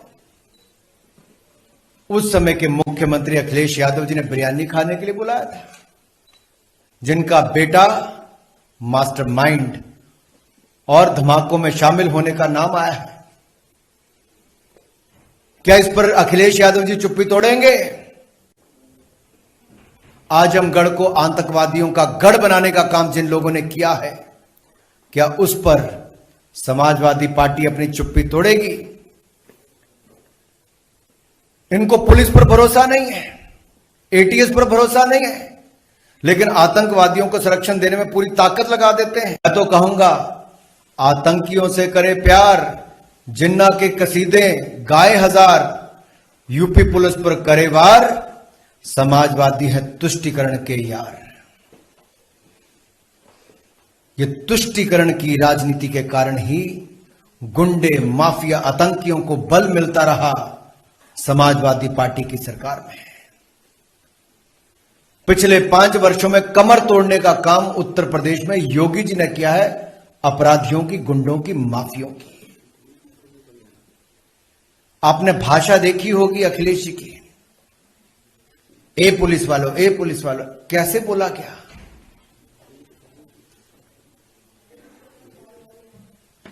और एटीएस और पुलिस पर प्रश्न चिन्ह खड़े किए, और उनकी जांच पर भी प्रश्नचिन्ह खड़ा करते हैं। मैं तो दो बातें आपके सामने और रखना चाहता हूं। तो पुष्परंजन जी, आप जो बात कह रहे थे वही यहां हम सुनाने की कोशिश कर रहे थे अभी। अनुराग ठाकुर ने इस पूरे कल जो आपको याद होगा कि अहमदाबाद कोर्ट से जो 38 गुनाहगारों को सजा दी गई है, मौत की सजा, फांसी की सजा सुनाई गई है। हालांकि उसके बाद अभी बहुत सारे लेयर हैं, हाई कोर्ट है, हाई कोर्ट के बाद सुप्रीम कोर्ट है, राष्ट्रपति हैं, तो अभी तो, लेकिन इस आजाद भारत के इतिहास में पहली बार ऐसा हुआ है कि एक साथ 38 लोगों को फांसी की सजा सुनाई गई है। और इसमें से एक तार खोजने की कोशिश और जोड़ने की कोशिश भाजपा ने किया है, वो है समाजवादी पार्टी के साथ एक गुनाहगार की फोटो आज दिखाई जा रही है और उस फोटो को अभी देख रहे थे हम। अब सवाल ये उठता है कि आतंकवाद, पाकिस्तान, जिन्ना या इन तमाम अलग अलग तरह के अलग अलग चैनल के थ्रू, चैनल मतलब टेलीविजन चैनल नहीं बल्कि चुनावी चैनल में जो सब कुछ होता है उसके थ्रू। और इसमें एक बात और, बिरयानी की बात भी आई। बिरयानी की बात बहुत होती है, भाजपा जब भी सामने आती है चुनावी मैदान में तो बिरयानी की चर्चा जो है वो छेड़ ही देती है। इन सब से क्या जो एक लहर की बात हम कर रहे थे पुष्परंजन जी, उस लहर पे, जिस लहर पे सवार होकर के साइकिल को गति दे रहे हैं अखिलेश यादव, क्या उसमें व्यवधान, रुकावट, रोड ब्रेकर, स्पीड ब्रेकर कुछ दिखाई दे रहा है आपको? देखिए, अब साइकिल का जो जमाना है ना, साइकिल में काफी टेक्नोलॉजी में परिवर्तन आ गया। अब 7-7 गियर की साइकिल आ रही है, हल्का उस पर चलाइए, बड़ी तेज भागती है साइकिल और महंगी होती है साइकिल, छोटी भी होती है, सस्ती भी होती है, महंगी भी होती है, लेकिन गियर उसमें अब टेक्नोलॉजी ने बदल दिया है। तो वैसे साइकिल से इनको थोड़ा डरना चाहिए, पहली बात। दूसरा, बिरयानी का जहां तक आपने प्रश्न किया, मैं विजुअल सुन भी रहा था, बिरयानी से बहुत कुछ बीजेपी का बड़ा पुराना नाता है। और बिरयानी खाने के लिए जब इनके प्रधानमंत्री वहां लाहौर गए थे तो तमाम विजुअल देखे जाएं तो बहुत से अतिवादी चेहरे भी उस विजुअल में थे। नाम अभी नहीं लेना चाहूंगा, जब समय आएगा तो मैं नाम भी बताऊंगा और उनका पूरा इतिहास भी रख दूंगा कि पाकिस्तान में ये लोग कब कब क्या क्या करते रहे हैं और नवाज शरीफ के गिर्द भी रहे हैं, भारत के खिलाफ भी कांड करते रहे हैं। उनके पके हुए बिरयानी को कैसे बड़े स्वाद से आदरणीय प्रधानमंत्री जी ने चखा वहां पर, वो बिरयानी इतिहास बन गया अपने आप में। तो अब बिरयानी की ये सब तो छोटे बिरयानी, आजमगढ़ में वैसे भी आजमगढ़ बिरयानी के लिए फेमस नहीं है, किसी और चीज के लिए फेमस है, विदोता के लिए फेमस है या फिर जो मुंबई अंडरवर्ल्ड है उसके लिए फेमस है, तो अलग किस्सा है वो। मगर ये जिस तरह से जितनी सज्जनता से अपना प्रस्तुत कर रहे थे कि देखिए हिंसा की बात, ये गुंडे मवालियों की बात, तो इनको ये जो सूचना प्रसारण मंत्री हैं, इनको कम से कम अपने माजी को भी देख लेना चाहिए कि इनका अतीत क्या रहा है। ये भी बड़ा फेमस हुए थे अचानक दिल्ली के शाहीन बाग में, जब ये भाषण दे रहे थे। उस भाषण के अगर विजुअल हो तो चला भी सकते हैं, इसमें गोली मारो डैश डैश डैश खूब फेमस हुआ था। ये भी शांति दूत हैं और ऐसे शांति दूत को तो सलाम करना चाहिए कि आप कैसे भाषाई कारीगरी से गोएबल्स को ही मात कर रहे हैं। ये तो इनका अपना अलग चेहरा, ये नॉन सीरियस चेहरा है, इस पर मैं ज्यादा डिस्कस नहीं करना चाहता। लेकिन राजीव जी, जो नैरेटिव बदला गया कल, जिस तरह से कोर्ट की सुनवाई के बाद जो निर्णय हुआ, उस फैसले के बाद ही मुझे लगा था कि कहीं न कहीं इसके तार चुनाव से जुड़ेंगे और वाकई जुड़े भी। और उस तरह के जो विजुअल दिखा रहे हैं, वैसे विजुअल बहुत सारे लोग चाहेंगे तो निकाल के दिखाएंगे। अभी जिसने जो असदुद्दीन ओवैसी की गाड़ी पे गोली मारी थी, वो चेहरा तो बहुत सारे बीजेपी नेताओं के साथ घूमता हुआ दिख रहा था, ताजा, बहुत दिन नहीं, हफ्ता 10 दिन ही हुआ होगा जी। तो वैसे चेहरे आपको बहुत मिल जाएंगे। आतंकवाद अभी तो कई सारे कोर्ट के जो चरण है उससे पार करते हुए तब साबित आप करेंगे कि कितने उसमें हैं या नहीं है। लेकिन जो विकृतियां हैं राजीव जी, वो विकृतियां बड़ी, ये लोग चुनावी विकृतियां जिसे लेके, भाषा को लेके डॉक्टर दीपक पाचपोर जी बता रहे थे, उनका बहुत अच्छा आलेख भी देशबंधु में आया था। अब उनको एक और लिखना पड़ेगा, ये जो चल रहा है नैरेटिव, उस पर एक पीस लगता है कि मुझे और लिखने की उनको आवश्यकता पड़ जाएगी। ये तो लेखक हैं कि अपनी स्वतंत्रता है कि क्या लिखते हैं, मगर जो विकृतियां हैं उस पर मैं आ रहा हूं। भाजपा के आईटी सेल का एक प्रमुख है अमित मालवीय। उस व्यक्ति ने अभी जो आतंकवाद वाला मामला चल रहा था, जिसमें जो इनके कुमार विश्वास को अभी सिक्योरिटी भी दी गई, उसका पुरस्कार तुरंत गृह मंत्रालय ने दिया है कि उनको वायु सुरक्षा मिल गई है। और उसके बिना पर आईटी सेल के अमित मालवीय करेंगे। देखिए केजरीवाल ने जो अभी बयान दिया है कि यहाँ स्कूल हम चला रहे हैं, वही आप जिसको आतंकवादी बीजेपी वाले कह रहे हैं, अस्पताल देख लो दिल्ली का। तो इस तरह के अमित मालवीय के बकौल हाफिज सईद भी बहुत सारे स्कूल चलाता है पाकिस्तान में। यानी हाफिज सईद जैसे आतंकवादी की तुलना केजरीवाल एक सिटिंग चीफ मिनिस्टर से किया जा रहा है। ये विकृतियां हैं जिसे बीजेपी का आईटी सेल और आगे बढ़ा रहा है। जी राजीव जी। बिल्कुल बिल्कुल, बहुत सारी बातें, लेकिन क्या ये ट्रम्प कार्ड है? क्या उत्तर प्रदेश के चुनाव में जो आज आतंकी गतिविधियों में शामिल किसी नेता को या किसी इंसान को सजायाफ्ता जो है उसका कनेक्शन समाजवादी पार्टी से जोड़ने पर क्या बीजेपी को फायदा होगा? ये एक बड़ा सवाल है और इसी पर हम चर्चा कर रहे हैं। चर्चा ये भी कर रहे हैं कि तीसरे फेज में कौन आगे है और कौन पीछे है। आगे पीछे की बात जब होती है तो समाजवादी पार्टी की साइकिल तेज गति से चलती हुई दिखाई दे रही है, लेकिन क्या ऐसे व्यवधान, क्या ऐसे स्पीड ब्रेकर जिस ट्रम्प कार्ड को लेकर बीजेपी आई है, इस स्पीड ब्रेकर से क्या साइकिल की गति धीमी होगी और क्या कमल मुरझाएगा? ये एक बड़ा सवाल। इसी सवाल के साथ एक बार फिर से अमलेंदु उपाध्याय जी आपके पास आना चाहूंगा। क्या ये ट्रम्प कार्ड है बीजेपी के लिए? आतंकी सूची, आतंकी नाम में समाजवादी पार्टी से जुड़ा हुआ कोई नेता या कोई आदमी या कोई सजायाफ्ता जो है उसका नाम आने से क्या अखिलेश यादव के ऊपर इसका असर, चुनाव के ऊपर, अखिलेश की पार्टी के ऊपर ऐसा असर पड़ेगा? क्या समझते हैं आप, क्या सोचते हैं इस विषय में? देखिए राजीव जी, एक शेर है कि क्या जरूरी है कि वो मुजरिम ही हो जिनके हक में फैसले नहीं होते। तो बात यहीं से शुरू करता हूं कि जो फैसले हैं, अदालती प्रक्रिया है, फैसले आए हैं और उनकी अपील भी होगी, सब कुछ होगा। और पहले भी फैसले आए हैं, गोधरा को लेकर के भी फैसले आए हैं। तमाम लोग निचली अदालतों से दोषी ठहराए गए, बड़ी अदालतों से बरी हो गए, बाइज्जत बरी हो गए, मुआवजे भी मिले उनको। ये सब हुए। दूसरा, हर चुनाव से पहले जो है ये सैफ निकल आता है और छोटा साजिद बड़ा साजिद निकल आते हैं आजमगढ़ के। जैसे पहले बगदादी था, वो हर 3 महीने में मारा जाता था। तो ये जो है भारतीय जनता पार्टी की रणनीति जो है, ये छोटा साजिद बड़ा साजिद, सैफ और बगदादी मारा जाना, ये सब जो टीवी में बैठ करके जो सब कुछ होता है। तो अब इनसे जो लोग जो लगातार चर्चा कर रहे हैं, और हमारे यहाँ भी कई जो हमारे पैनलिस्ट आए, जो हमारे कई अतिथि लोग आए, बड़े पत्रकार सब आए, और उन्होंने सभी बातें कही कि भारतीय जनता पार्टी कुछ भी कर सकती है, कुछ भी कर सकती है। तो मुझे लगता है कि कुछ भी में ये भी शायद कुछ भी में शामिल है। लेकिन उसके साथ ये भी बातें हुई कि ये आप कुछ भी कर ले लेकिन कुछ भी होगा नहीं, ये भी बातें आई। तो जो परिस्थितियां बन गई हैं और जो माहौल बन गया है, इसमें कुछ भी हो जाए, अब कुछ होने वाला नहीं है, मुझको ऐसा लग रहा है। क्योंकि जनता का जो मूड है, जनता जो अपना एक बना चुकी है, अब उस पर इन सब चीजों से नहीं असर पड़ने वाला। देखिए सोशल मीडिया पे देखिए लोग लगातार सवाल पूछते थे, क्या अभी तक जो वो आतंकवादी नहीं आए, बिहार में तो आ गए थे, वो 350 यहाँ अभी तक क्यों नहीं आए? सोशल मीडिया पे लोग लिख रहे हैं, काफी समय से पहले लिख रहे हैं कि दो फेज निकल चुके और अभी तक आतंकवादियों की जो एंट्री नहीं हुई। एक कार्टून बड़ा वायरल हो रहा था कि एक नेताजी जो है दाढ़ी वाले, मैं नाम लेना नहीं चाहूंगा, आगति पता नहीं वो किसकी हो किसकी नहीं है, वो एक आतंकवादी को जो है वो उठाने की कोशिश कर रहे हैं, वो सो रहा है और कह रहे हैं कि उठ भाई उठ, चुनाव आ गए हैं।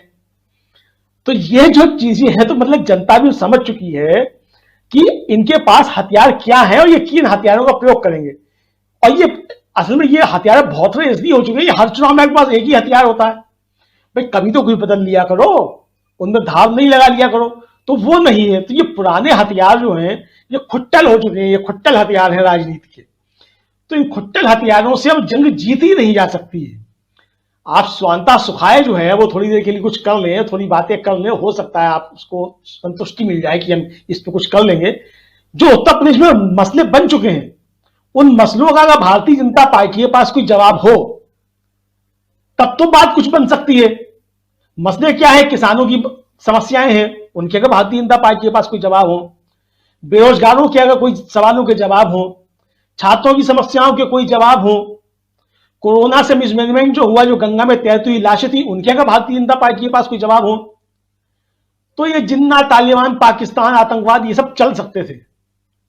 क्योंकि इन सारी समस्याओं के आपके पास कोई हल नहीं है और इन पे आप बात करने से कतरा रहे हैं, तो इसलिए अब जिन्ना, मुसलमान, तालिबान, पाकिस्तान, जो ये सब नहीं चल रहा है। यही भारतीय जनता पार्टी के साथ इस चुनाव में सबसे बड़ी समस्या जो पैदा हो रही है, वो यही पैदा हो रही है कि उसके पास जनता के सवालों के अब कोई जवाब नहीं हो, जनता को बहकाने के रास्ते भी अब कुछ नहीं बचे। ये इसलिए उनके सामने समस्या जो मुझे लगता है कि आ रही है। तो इसलिए अब इनसे कि ये क्या होगा क्या नहीं होगा, ठीक है, आज फैसला आ गया चुनाव से, भाई एक दिन पहले आ गया, 2 दिन पहले आ गया, निकल जाएगा फेस। आप कब तक इसकी टुकड़ी बजाएंगे? भाई अगर सजा हो गई है किसी को और कोई आतंकवादी साबित हुआ है, तो जाहिर सी बात है कानूनी प्रक्रिया, उसको सजा होगी।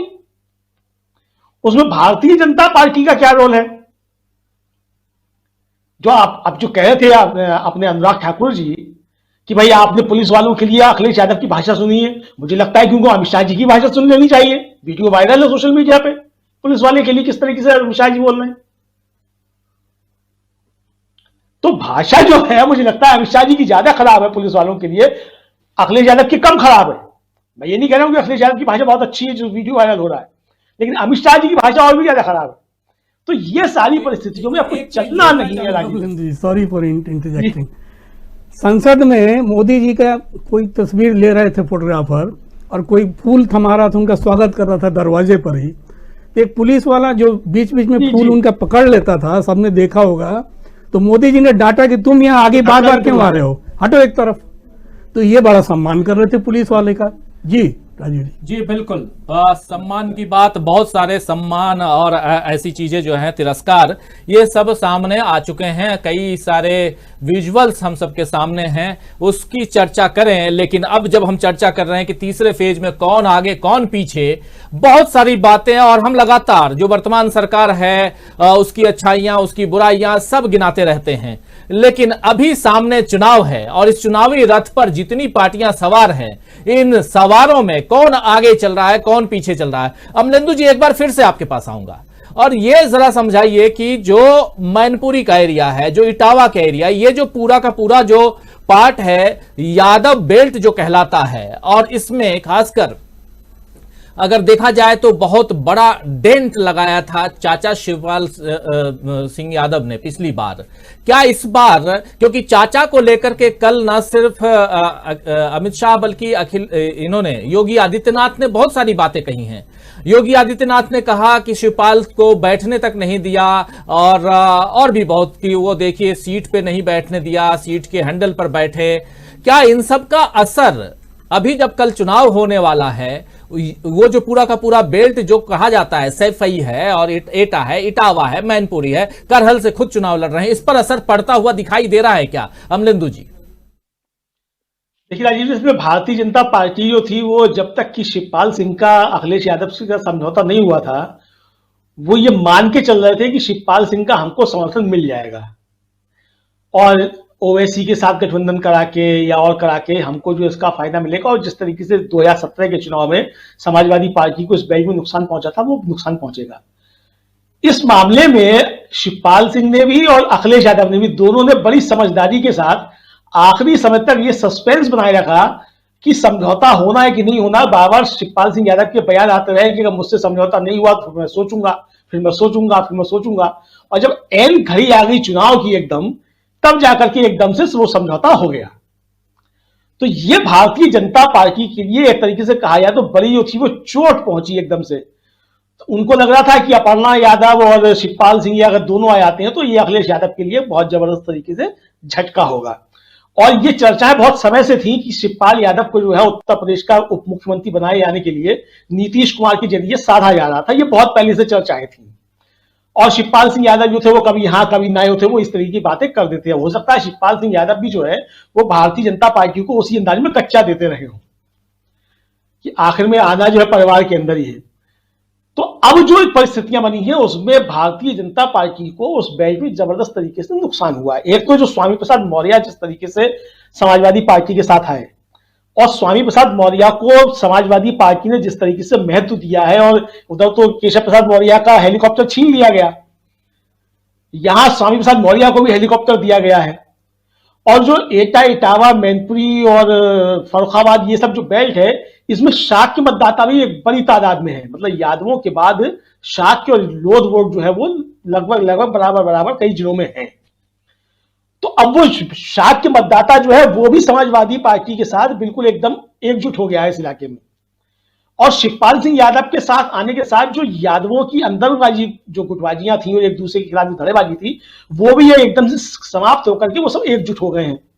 तो ये भारतीय जनता पार्टी के लिए उस पूरे क्षेत्र में एक जबरदस्त तरीके से नुकसान पहुंचाने वाली स्थिति बन गई है, जो कि पिछले चुनाव में उसके लिए बहुत जबरदस्त तरीके से फायदा हुआ था। तो इसलिए लग रहा है कि तीसरा चरण भी जो है ये समाजवादी पार्टी गठबंधन के नाम चला गया है। इसमें अब कोई मतलब शक शुबा वाली स्थिति रह नहीं गई है। बढ़त जो है समाजवादी पार्टी की वो तीनों चरणों में साफ स्पष्ट दिखाई पड़ रही है। अमलेंदु जी, आपकी बात रोक रहा हूं। अमलेंदु जी थोड़ा रुकिए, आपकी बात रोक रहा हूं, थोड़ा आऊंगा दीपक पासपोर्ट जी के पास। आप तीसरे फेज की बात कर रहे हैं कि तीसरा फेज ऑलरेडी समाजवादी पार्टी की ओर जा चुका है और बहुत सारी दलीलें, बहुत सारे तथ्य आप रख रहे हैं यहां पर दीपक पासपोर्ट जी, लेकिन इसमें एक तथ्य और भी है जिसको लेकर के बीजेपी या बहुत सारे विश्लेषक ये कह रहे हैं कि यहां अखिलेश यादव के लिए उनके पिताजी यानी कि मुलायम सिंह यादव को मैदान में उतरना पड़ा। करहल की बात कर रहा हूं, मैनपुरी। तो ये अखिलेश यादव के लिए बहुत ही मुश्किल चुनाव हो गया है, ये भी कहा जाता रहा। क्या एक बड़े नेता को, उसमें भी पिता को, मैदान में उतरना मुश्किल चुनाव है, या जो वोट, जो स्विंग है, उस स्विंग को और अपनी ओर खींचने के लिए क्या, किस रूप में देखेंगे इसको? क्या मुश्किल में फंसे हुए हैं अखिलेश यादव इसलिए, या अखिलेश यादव अपनी जीत को न सिर्फ पक्की करना चाहते थे बल्कि जीत के अंतर को और बढ़ाना चाहते थे? किस रूप में आप देखते हैं इसको? देखिए, एक राजनीतिक परिवार है और ये कैसे संभव है कि किसी का लड़का जो है वो चुनाव लड़ रहा हो और पिता खुद लंबे समय तक उस पार्टी का अध्यक्ष रहा हो, मुख्यमंत्री रहा हो, केंद्र में मंत्री रहा हो, और कम से कम एक बार भी क्या अपने पुत्र के चुनाव के लिए नहीं जाएगा? ये बहुत ही हास्यास्पद सी बात है और लोग इस चीज को जो बतंगड़ बनाने की कोशिश कर रहे हैं उनको कोई विशेष इसका फायदा नहीं मिलने वाला है। मुझे नहीं लगता कि मुलायम सिंह के उनके प्रचार में आने से तो ये संदेश जाएगा कि भाई अखिलेश यादव जो है वो कमजोर हो गए हैं इसलिए पिता को आना पड़ रहा है। कम से कम आज की परिस्थिति में मुलायम सिंह से कहीं अधिक ताकतवर पार्टी के अंदर और जनता के सामने तो निश्चित रूप से अखिलेश यादव है। हाँ, उल्टा हो सकता है, मुलायम सिंह अगर चुनाव लड़ते रहते, वो कहीं कमजोर होते तो उनकी मदद के लिए शायद अखिलेश को जाना पड़ सकता था। पिछले कुछ समय से अखिलेश यादव ने जो अपनी पार्टी के अंदर जो होल्ड बना ली है, कंसोलिडेट किया है और एक तरह से वही पूरी की पूरी धुरी संभाल रहे हैं इस पार्टी की, सारा चुनाव का मैनेजमेंट कर रहे हैं और सबसे बड़े स्टार प्रचारक अगर कोई है तो वही है। तो मुझे नहीं लगता कि इस तरीके की बातें कहने से कोई जनता भ्रमित हो जाएगी या उन्हें कोई ऐसा कोई संदेश जाएगा कि भाई वहां पर जो है गठबंधन जो है रालोद के साथ जो चुनाव लड़ रहे हैं वो कोई कमजोर हो रहा है, ऐसा कोई संदेश मुझे नहीं लगता। जिस तरीके से मार्केटिंग में होता है कि जब आपकी गाड़ियां बिकती हैं या आपका प्रोडक्ट बिकता, विज्ञापन डाला जाता है, उसका यह मतलब नहीं होता कि आप विज्ञापन इसलिए डाल रहे हैं क्योंकि आपका माल नहीं बिक रहा है। मैनेजमेंट का सिद्धांत यह है, मार्केटिंग का सिद्धांत यह है कि जो चीज बिक रही है उसको मैनिफेस्टेशन के लिए, उसको और बढ़ाने के लिए आपको और विज्ञापन करने रहते हैं, तो जाहिर सा सिद्धांत है। तो मुझे ऐसा लगता है कि मुलायम सिंह का उतरना उनको और मजबूती देगा। साथ ही साथ इस बात को भी चर्चा को विराम मिल जाता है कि उनके परिवार में किसी तरीके से कोई भी मत विभाजन है या किसी तरीके का कोई विवाद रहा है। तो ये मेरे लिहाज से तो ये निश्चित रूप से पार्टी को मजबूती दे रहा है। और जो लोग इस तरीके की बात फैलाना चाहते हैं वो चाहते हैं कि किसी न किसी तरीके से जो कुछ विरोध में बोला जाना चाहिए वो सब बोला जाएगा और ये बहुत स्वाभाविक है, चुनाव में ये सब चलता है और मुझे नहीं लगता कि इसका कोई बहुत असर होगा। राजीव जी जी, आपको नहीं लगता कि बहुत ज्यादा असर होगा? लेकिन लोग यही कह रहे थे कि अखिलेश यादव के चुनाव प्रचार के लिए उनके क्षेत्र में, उनके विधानसभा में लोगों से वोट मांगने के लिए मुलायम सिंह यादव को उतरना पड़ा। हो सकता है कि अखिलेश यादव मुश्किल में होंगे। लेकिन क्या कहते हैं इस पर पुष्परंजन जी, आप क्या समझते हैं? मैं अगर पर्सनल मेरा पूछें तो मैं बस जी ये जो कह रहे हैं कि अखिलेश का क्षेत्र है, कायदे से तो मुलायम सिंह का क्षेत्र है, जहां से वो खुद ही, ये तो पहली बार मेरे ख्याल से जो है अखिलेश वहां से चुनाव लड़ने जा रहे हैं, तो वही उसी पार्टी का सांसद, उसी पार्टी का वो नहीं जाएगा तो कैसे? अब एक हाइपोथेटिकल कल्पना कीजिए कि अगर वो नहीं जाते तो क्या वो ज्यादा बड़ा विवाद का विषय नहीं था? ये बहुत स्वाभाविक प्रक्रिया है कि पार्टी का जो भी सांसद होता है, चलिए मान लीजिए कि वो पिता पुत्र नहीं है, तो पार्टी का सांसद होने के नाते तो निश्चित रूप से जाते हैं अपने ही लोकसभा क्षेत्र के एक विधानसभा क्षेत्र में किसी भी के लिए वो लड़ने को जाते ही जाते, स्वाभाविक है ये। राजीव जी जी, स्वाभाविक है। बहुत सही बात आप कह रहे हैं। लेकिन पुष्परंजन जी क्या कहेंगे? एक लंबा अनुभव आपका भी रहा है और जो चुनावी प्रक्रिया में तमाम गतिविधियां जो चल रही हैं, इन गतिविधियों के बीच, हालांकि इस बीच बहुत सारे साथी अपनी अपनी बातें रख रहे हैं। मैं देख रहा हूं लगातार जावेद इकबाल भाई लगातार बने हुए हैं और भी बहुत सारे साथी बने हुए हैं हमारे साथ जो अपनी बातों को यहां रख रहे हैं। लेकिन यहां सवाल यही है कि क्या और जबकि हम कल सुबह 7 बजे से मतदान है, न सिर्फ उत्तर प्रदेश के में तीसरे फेज का, और जिस तीसरे फेज में आप जानते हैं कि 59 सीटों पर मतदान होना है और उसमें 16 जिले हैं। दूसरी तरफ पंजाब भी है जहां पूरी की पूरी 117 सीटों पर मतदान है। पंजाब भी बहुत दिलचस्प चुनाव पंजाब में भी होने वाला है, उसकी चर्चा भी हम लगातार कर रहे हैं और कल भी हम आप लोगों के बीच आएंगे, चर्चा करेंगे। लेकिन अभी बात यह कर रहे हैं हम कि जिस अखिलेश यादव के चुनाव को लेकर भाजपा कह रही है कि अगर अखिलेश को यहां से हरा दो, अखिलेश अगर हार गए तो यह समझ लो कि 300 सीटें वो हार गए। क्या अखिलेश हार रहे थे इसीलिए मुलायम सिंह यादव को आना पड़ा? हमारे दोनों साथी अमलेंदु उपाध्याय जी और दीपक पाचपोर जी का कहना है कि ऐसा बिल्कुल नहीं है। लेकिन हमारे तीसरे साथी पुष्परंजन जी हमारे साथ स्टूडियो में मौजूद हैं, आप क्या कहेंगे? देखिए राजीव जी, वहाँ का पूरा टेम्परामेंट समझने की आवश्यकता है। मुलायम सिंह यादव का वो निश्चित रूप से कर्म क्षेत्र रहा है, अधिकेंद्र भी रहा है यादव राजनीति का। उत्तर प्रदेश में अगर देखा जाए तो उस इलाके में 8 ऐसी सीटें जो पूर्ण रूप से यादव बहुल सीटें हैं, और बाकी जो मतलब कि 16 जिलों में जो 29 सीटें हैं वहां पर MY समीकरण, मुस्लिम यादव समीकरण चलता है रहा है अभी तक। और वहां पर 5 से लेकर 16% कई जगहों पर मुसलमान मतदाता वो कम ज्यादा करते करते हैं वहां पर उस इलाके में। इसलिए ये समीकरण जो MY समीकरण है वहां पर काफी कारगर रहा है, माजी में भी, अतीत में भी। तो ये सोच के कि मुलायम सिंह जी के वहां जाने से निश्चित रूप से, एक तो आप पार्टी के सांसद हैं, पिता पुत्र का संबंध, मैं बिल्कुल इत्तेफाक रखता हूं दीपक जी से जो उन्होंने कहा, और निश्चित रूप से वो एक राजनीतिक मर्यादा का भी तकाजा है कि आप जाएं वहां पर। ये उस तरह से नहीं गए जैसे लालू यादव तेजस्वी के लिए बिहार के चुनाव में गए थे, मंच पे गए, अपील भी की थी। वहां पिता पुत्र का संबंध दिख रहा था क्योंकि पार्टी को उस तरह से संसद में नहीं प्रतिनिधित्व दे रहे थे, मगर यहां दे रहे हैं। ये चीजें चल रही हैं। इस बीच घटना बिहार की चर्चा तो थोड़ा सा मैं जरूर जिक्र करना चाहता हूं। प्रशांत किशोर आज मिले हैं नीतीश कुमार से। अब क्यों मिले हैं ये बड़ा, चूंकि जो दांत है उनके वो अतड़ी के अंदर है बकौल लालू यादव, तो उनके मिलने के पीछे भी वो चीजें गढ़ी जा रही हैं। लेकिन क्या 10 मार्च के बाद बिहार में भी कुछ होने वाला है? क्या उस परिदृश्य पे कुछ बातचीत चल रही है वहां पर कि भाई सत्ता से खिसको, वहां पर किसी और से जुड़ो वहां पर? क्या इस अभियान में भी गए हैं प्रशांत किशोर वहां पर?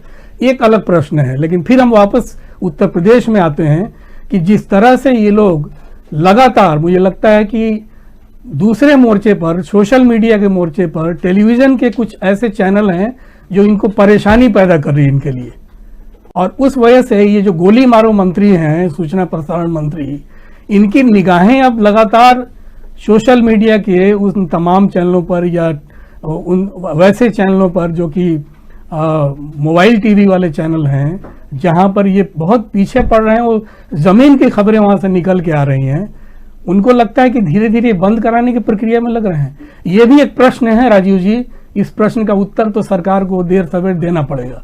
जी जी बिल्कुल, बंद कराने की बात आप कर रहे हैं। और इसी में एक घटना आज और घटी है कि कई सारे चैनलों के नाम तो आ रहे हैं धीरे धीरे, लेकिन उसमें एक प्रमुख रूप से उभरता हुआ चैनल जानते हैं 4 PM न्यूज जो है वो भी अचानक बंद हो गया। उसको लेकर के भी चर्चा काफी है आज दिन भर से कि आखिर 4 PM न्यूज अचानक ठीक ठाक काम कर रहा था। संजय शर्मा वहां के संपादक हैं, वो ठीक ठाक काम कर रहे थे, आखिर क्यों उस चैनल को बंद किया गया? कोई विवादित घटना भी नहीं हुई इस बीच। हाँ बिल्कुल, लेकिन क्या जो रिपोर्टिंग हो रही है उस रिपोर्टिंग को, जो विजुअल्स, जो वीडियो आ रहे हैं, देखिए ये सोशल मीडिया का जमाना है, बहुत सारे विजुअल्स आपके हर के मोबाइल में कहीं ना कहीं पुराना जमाना गया जब आपको कैमरा लेके जाना होता था या छुपे हुए कैमरे से आप कुछ रिकॉर्ड करते थे यानी स्टिंग ऑपरेशन करते थे। यहां आप ये मान के चलिए कि हर पल आपका स्टिंग ऑपरेशन हो रहा है, कौन कहां बोल रहा है कहां नहीं बोल रहा है सब कुछ कैमरे में कैद हो रहा है। और ऐसे में अगर कैमरे की नजर से आप अपने आप को बचाने की कोशिश करते हैं तो आपका एक ही काम आपके सामने है कि आप जुबान को बंद रखिए, और जुबान अगर आप खोलते हैं तो फिर आप कहीं ना कहीं कैमरे में कैद हो रहे हैं और वो कहीं ना कहीं वायरल हो ही सकता है। पिछले दिनों एक घटना घटी और एक जो विजुअल है वो काफी वायरल हुआ और इसको लेकर के 4 PM काफी चर्चा में रहा भी। अभी 2-3 दिन पहले की बात है, लेकिन आज अचानक 4 PM न्यूज का बंद होना ये दुर्भाग्यजनक है। और चूंकि उत्तर प्रदेश की बात कर रहे हैं, ये चैनल भी उत्तर प्रदेश के लखनऊ जिले, लखनऊ जो राजधानी उत्तर प्रदेश की, और वहां से प्रसारित हो रहा था ये चैनल, और इस पर चर्चा गर्म है। बहुत लोग अपने अपने अंदाज में अपने अपने हिसाब से बात कर रहे हैं, लेकिन आपका अंदेशा, आपकी जो बात यहाँ पुष्परंजन जी है वो बहुत महत्वपूर्ण इसलिए भी है कि आखिर जो लोग काम कर रहे हैं धरातल पर, जो लोग सच्चाइयों को लेकर आने की कोशिश कर रहे हैं, उनकी आवाजों को क्या दबाने की कोशिश हो रही है, एक बहुत बड़ा सवाल है। खैर इन पर चर्चा करेंगे हम, क्योंकि ये विषयांतर है। लेकिन हम फिर से चलें उत्तर प्रदेश के चुनाव पे, और उत्तर प्रदेश के चुनाव में जो लहर की बात हो रही है उस लहर पर क्या अखिलेश यादव सचमुच सवार हो चुके हैं? आइए एक बाइट सुनते हैं अखिलेश यादव की। लेकिन ये सरकार ऑक्सीजन भी नहीं दिला पाई और इसने सरकार ने हमारे गरीबों को अनाज छोड़ने का काम किया। जिस समय सबसे ज्यादा सरकार को मदद करनी चाहिए थी उस समय हमारे गरीबों को अनाज छोड़ने का काम किया। न जाने कितने लोगों के परिचित लोग बीमार हुए होंगे और बहुत सारे लोगों की जान भी चली गई होगी। हमें दुख है इन बातों को लेकर के, लेकिन सवाल सबसे बड़ा ये है कि ये उत्तर प्रदेश का जो चुनाव होने जा रहा है ये कोई छोटा मोटा चुनाव नहीं है। ये उत्तर प्रदेश के भाग्य को, उत्तर प्रदेश के भविष्य को तय करने वाला चुनाव है। न केवल भविष्य के साथ साथ हमें अपने देश का लोकतंत्र भी बचाना है, उसका भी चुनाव है। और संविधान बचेगा कि नहीं बचेगा इसका भी चुनाव है।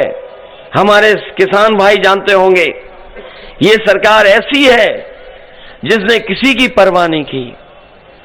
हमने और आपने जलियांवाले बाग की कहानी कितनी सुनी है, कितनी बार हम और आप लोग देखते हैं, समझते हैं बात को। अगर आजाद भारत में जलियांवाले जैसी घटना अगर कहीं हुई थी तो लखीमपुर में हुई थी। एक जीप सर किसानों को कुचल दिया, किसानों की जान गई। न केवल यहां पर जान गई हमारे किसानों की, बल्कि आपने दिल्ली में देखा होगा किसान आंदोलन करता रहा। उस आंदोलन को खत्म करने के लिए कीलें लगाई गई, बोल्डर लगाए गए, और जो कुछ सरकार कर सकती थी FIR दर्ज कराने से लेकर के उनके घरों पे छापा। इनसे ज्यादा झूठी पार्टी कोई अगर हो तो बता दो हमें। हमारे किसान भाई जानते होंगे ये कह रहे थे कि किसानों के हम आय दोगुनी कर देंगे। बताओ पीलीभीत भाइयों, पीलीभीत के किसान भाइयों, ये तो मेहनत करने वालों का जिला है, यहां खेती करने वाले लोग हैं। बताओ कौन सी फसल की आपको आय दोगुनी हो गई है? अगर किसी की आय दोगुनी हो गई हो तो बताओ हमारे किसान भाइयों। और धान में लूट हो गई कि नहीं लूट हो गई? धान जो खरीदना चाहिए था सरकार ने नहीं खरीदा, न केंद्र लगाए न बनाए, और लूट हो गई। और डीजल महंगा हो गया कि नहीं हो गया? और पेट्रोल कहां पहुंच गया सोचिए आप। ये वही लोग हैं जो कहते थे कि गरीब और चप्पल पहनने वाला हवाई जहाज में चलेगा। याद है कि नहीं याद है? और जब से डीजल पेट्रोल महंगा किया, हमारे गरीब की गाड़ी नहीं चल सकती, मोटरसाइकिल नहीं चल पा रही है। कहां चल पा रही बताओ?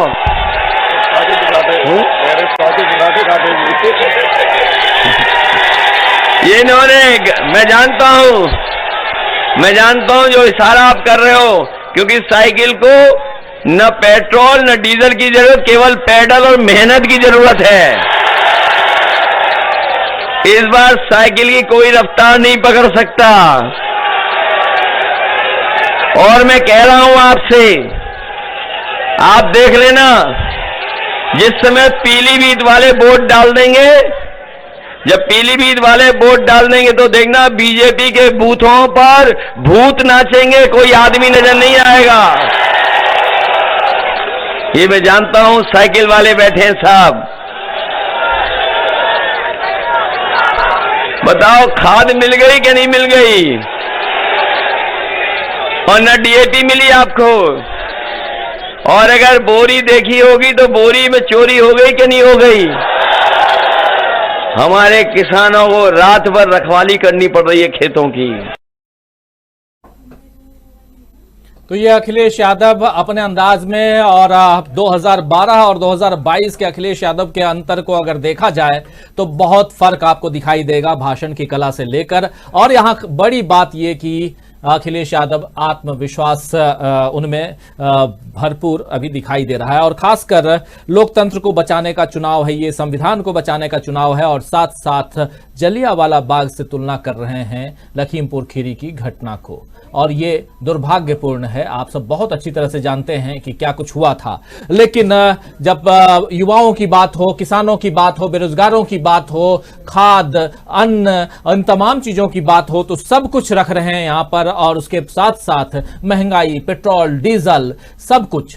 हालांकि ये बातें सबको रखनी चाहिए, और जो सरकार है अभी वर्तमान सरकार, उस सरकार को भी अपनी बात रखनी चाहिए कि हाँ, विकास में हमने क्या क्या किए और कसीदे गढ़ने चाहिए, पढ़ने चाहिए। लेकिन ऐसा क्यों नहीं हो रहा है? क्यों एक ही बात बार बार आ रही है कि कानून व्यवस्था हमने सुदृढ़ किया, मजबूत किया है उत्तर प्रदेश का? इस पर कई सवाल भी खड़े हुए हैं।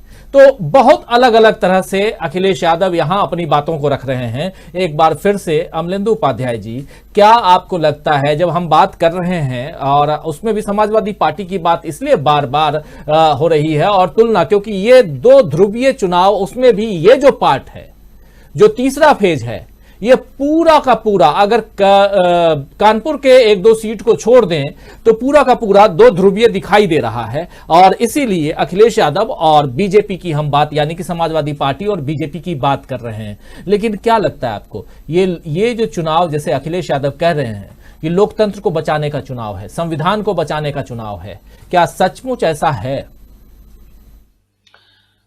देखिए राजीव जी, लगता तो सचमुच ऐसा ही है कि ये लोकतंत्र को बचाने का चुनाव है और संविधान को बचाने का चुनाव है।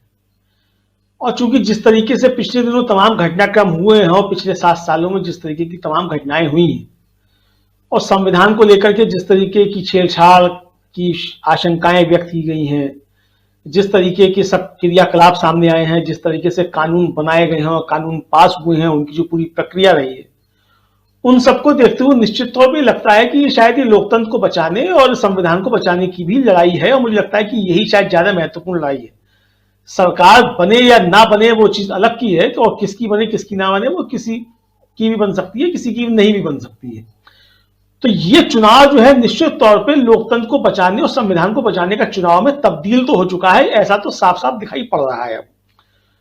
क्योंकि जनता की समझ भले ही कमजोर हो, लेकिन जनता इतना तो समझती है कि किस तरीके से उसके अधिकारों को कुचला जा रहा है और किस तरीके से उसके अधिकारों का अतिक्रमण किया जा रहा है, किस तरीके से कर आतंकवाद जो कहा जाए शब्द एक तरीके से यशवंत सिन्हा जी के शब्दों में, तो वो एक तरीके से फैलाया जा रहा है। तो इस कर आतंकवाद से भी जनता एक तरीके से त्रस्त है कुल मिलाकर के। तो ये सारी चीजें जो है और जिस तरीके से मतलब आवाजें घोटने का काम किया जा रहा है पत्रकारों की हो, मतलब अभी मैं एक रिपोर्ट पढ़ रहा था कि उत्तर प्रदेश में जो है शायद 12 पत्रकारों की हत्याएं जो पिछले 5 वर्षों में हुई, और मुकदमे तो कितने हुए वो तो छोड़ ही दीजिए। तो ये सब जिस तरीके की चीजें सामने आ रही हैं, और प्रियंका गांधी का एक जो था वो वीडियो बड़ा वायरल हुआ कि वो एक पत्र जब गई थी वहां बुलंदशहर के पास एक घटना का दौरा करने के लिए घटना स्थल का, तो पत्रकार से उन्होंने पूछा कि मतलब आप जो है तब यहाँ रिपोर्ट कर रहे हैं कि जब नेता यहाँ आ रहा है। तो भीड़ में से पत्रकार मतलब जो पत्रकार दीर्घा थी या जो खड़े हुए थे उनमें से एक ने कहा कि अरे आपको मालूम नहीं है यहाँ खबर दिखाने में मुकदमा कायम हो जाता है। तो ये सारी जो परिस्थितियां बन रही हैं कुल मिला के, तो ये निश्चित तौर पे एक तरीके से जबरदस्त तरीके से असर तो कर रहा है। तो ये लोकतंत्र बचाने का और संविधान बचाने का आप इसको भी कह सकते हैं। और जिस तरीके से पीएसयूज बेचे जा रहे हैं, तो ये पीएसयूज बेचे जा रहे हैं, ये भी संविधान बचाने की लड़ाई है अगर पीएसयूज को बेचे जाने से रोका जाना है। और निश्चित तौर पर इतना तो साफ है राजीव जी, अगर उत्तर प्रदेश में भारतीय जनता पार्टी हारती है और उत्तराखंड हारती है, पंजाब में जो है कांग्रेस रिटेन करती है, मणिपुर और गोवा में भी अगर कांग्रेस सरकार बना के लेके जाती है, तो जो देश बेचो अभियान चल रहा है इस पर थोड़ा सा ब्रेक तो निश्चित तौर पर लगेगा। तो ये लड़ाई निश्चित तौर पर उत्तर प्रदेश में ही नहीं बल्कि जो राज्यों के चुनाव है वहां भी है। इसको आप इस तरीके से देख सकते हैं कि लोकतंत्र को बचाने और संविधान को बचाने की लड़ाई में ये तब्दील हो चुकी है। तो ये अकेले उत्तर प्रदेश की बात नहीं है, जगह दोनों मतलब हर राज्य में उसको लीड करने वाले लोग दूसरे हो सकते हैं उस लड़ाई को। पंजाब में कांग्रेस हो सकती है, गोवा मणिपुर उत्तराखंड में कांग्रेस हो सकती है, उत्तर प्रदेश में समाजवादी पार्टी है जिस तरीके से, तो ये है। तो अब जो ये तीसरा चरण है ये निश्चित तौर पे इसमें समाजवादी पार्टी बहुत आगे दिखाई देने लगी है और जो पक्ष कर रहे हैं आवाज आपकी कट रही है, लेकिन आऊं आप लोगों के बीच। उससे पहले एक बाइट और दिखाना चाहता हूं अखिलेश यादव की, एक बाइट और। कल चुनाव है और चुनाव से पहले ये तीसरे फेज का चुनाव, लेकिन प्रचार प्रसार जो आज दिन भर होता रहा वो प्रचार प्रसार बहुत चौथे फेज के लिए। लेकिन ये ब्रेकिंग देखिए, ब्रेकिंग न्यूज आपके पास। मोहाली में केजरीवाल के खिलाफ दर्ज होगी एफआईआर। केजरीवाल के खिलाफ, जो दिल्ली के सीएम हैं उनके खिलाफ अकाली दल की शिकायत पर चुनाव आयोग का फैसला। केजरीवाल के खिलाफ एफआईआर दर्ज करने का आदेश दे दिया है चुनाव आयोग ने, और एफआईआर दर्ज मोहाली में होगी, मोहाली में दर्ज की जाएगी एफआईआर। अकाली दल की शिकायत पर चुनाव आयोग का फैसला, ये आपके पास हम ब्रेकिंग लेकर आ रहे हैं। और ये है खासकर पंजाब चुनाव से संबंधित, पंजाब में जो कुछ चल रहा है उसको लेकर के भी आप सब अच्छी तरह से जान रहे हैं, और वहां से भी आतंकी कनेक्शन निकालने की पूरी कोशिश चल रही है। पंजाब का चुनाव किस तरफ जा रहा है ये तो कल समझ में आ जाएगा, क्योंकि कल मतदान है। और इसी तरह उत्तर प्रदेश का चुनाव किस तरफ जा रहा है उस पर हम चर्चा कर रहे हैं। उत्तर प्रदेश का तीसरा फेज बहुत ही महत्वपूर्ण है। इस तीसरे फेज में अखिलेश यादव अलग अलग जगहों पे अलग अलग अंदाज में भाषण दे रहे हैं। आइए जरा एक भाषण और सुन लेते हैं, चर्चा को आगे बढ़ाएंगे। हमारे साथ 3 खास साथी जुड़े हुए हैं, हमारे साथ इन तीनों से बात करेंगे, लेकिन सबसे पहले अखिलेश यादव को सुनते हैं। इनके बूथों पर वैसे तो कहने को ये दुनिया की सबसे बड़ी पार्टी है, लेकिन आप देख लेना ये जन समर्थन देखने के बाद इनके बूथों पे मक्खी मारने वाला भी लखीमपुर में नहीं मिलने वाला। तो ये मान ले कि 8 जिता के भेज रहे हो,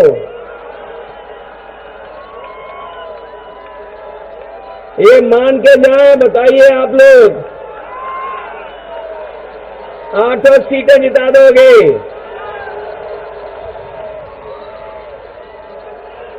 फिर तो भारतीय जनता पार्टी का सफाया होना निश्चित है उत्तर प्रदेश से। सुना है बिजनौर के बाद लखीमपुर में भी हवाई जहाज नहीं उतर पाया है। ये बात अगर सच है कि बिजनौर के बाद लखीमपुर में भी हवाई जहाज नहीं उतर पाया है, इसका मतलब भारतीय जनता पार्टी के लिए मौसम बहुत खराब है इस बार।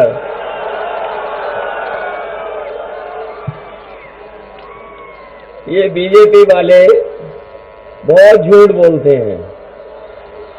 ये बात मानते हो कि नहीं मानते? झूठ बोलते हैं। इनके नेताओं के भाषण सुनिए, एक दूसरे से कंपटीशन में है कि झूठ कौन अच्छा बोल सकता है। और लखीमपुर के लोग इस बार मुझे लगता है मन बना चुके हैं। अब लगता है साइकिल के अलावा कुछ नहीं चलने वाला यहां पर। बताओ बीजेपी को साफ करोगे कि नहीं करोगे? हमारे मंच पर तेजिंदर बिर्ग भी हैं और उनके बहुत सारे सहयोगी साथी भी आए होंगे। ऐसे एक घटना शायद ही देश में कहीं हुई हो और दुनिया का इतिहास उठा करके देख लें, कहीं भी अन्नदाता के साथ ऐसा व्यवहार नहीं हुआ होगा। बताओ कहीं भी मंत्री पुत्र ने जीप से किसानों को कुचला है क्या? ये लखीमपुर में घटना तेजिंदर बिर्ग हैं जो उस आंदोलन में थे, उनके कई साथी आए होंगे, वो आंदोलन में थे। इनका शांतिपूर्ण ढंग से आंदोलन चल रहा था। लेकिन जिस तरह की घटना हुई है कि जहां पर जीप से किसानों को कुचल दिया गया हो, किसानों की जान चली गई, ये आजाद भारत में जलियांवाला बाग को याद दिला रही है घटना। इस बार किसान इन्हें माफ करने वाला नहीं है।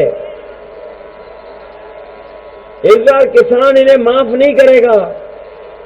बताओ किसान भाइयों, माफ तो नहीं करोगे? और जो इन्होंने पाप किया है इसकी सजा भी जनता ही देगी। जमानत मिल गई है। ये लोग जो जमानत ले लिए हैं, जमानत। तो लखीमपुर में थे अखिलेश यादव और जमानत ले ली है, जमानत की बात कर रहे हैं और खासकर आशीष मिश्र उर्फ मोनू की बात कर रहे हैं और साथ साथ तमाम बातें जो आपने सुनी वो तमाम बातें तो रख ही रहे हैं और बहुत ही उत्साहित है। भीड़ जबरदस्त है। इस भीड़ से क्या कुछ वोट जो है, कई बार कहा जाता है कि भीड़ तो आ रही थी लेकिन वोट में तब्दील नहीं हुई। क्या लगता है दीपक पाचपोर जी, उत्तर प्रदेश की राजनीति को बहुत नजदीक से आप भी देख रहे हैं, क्या भीड़ जो है वो वोट में तब्दील होगी? कई जगह और खासकर बिहार में हमने देखा कि भीड़ आती थी आरजेडी की सभाओं में, तेजस्वी यादव की सभाओं में, लेकिन आरजेडी को हार मिली। क्या यहां भीड़ वोट में तब्दील होगी? समाजवादी पार्टी की सभाओं में जितनी भीड़ आ रही है, क्या लगता है आपको? तो है कि ये बिहार जैसा मामला नहीं होगा और निश्चित रूप से इस समय सभी पार्टियां बहुत सावधान हैं। अब ये मैं नहीं जानता कि अब भारतीय जनता पार्टी या उनके जो यहाँ पर जो सरकारें हैं या सरकारी मशीनरी किस तरीके से भारतीय जनता पार्टी को जिताने की कोशिश करेगी। हालांकि ये बहुत मुश्किल है ये। और मुझे ऐसा लगता है कि ये जो फसल दिख रही है वोटों की अखिलेश के रैलियों में, ये शायद जो इसका अच्छा नतीजा हमें देखने को मिल सकता है। अच्छा उनके लिहाज से अच्छा, हमारे लिहाज से तो ठीक है, ये जीते हैं वो जीते, लेकिन कुछ कंसर्न जरूर है जिसके कारण हमको ऐसा लगता है कि इन पार्टियों का जीतना बेहद आवश्यक है।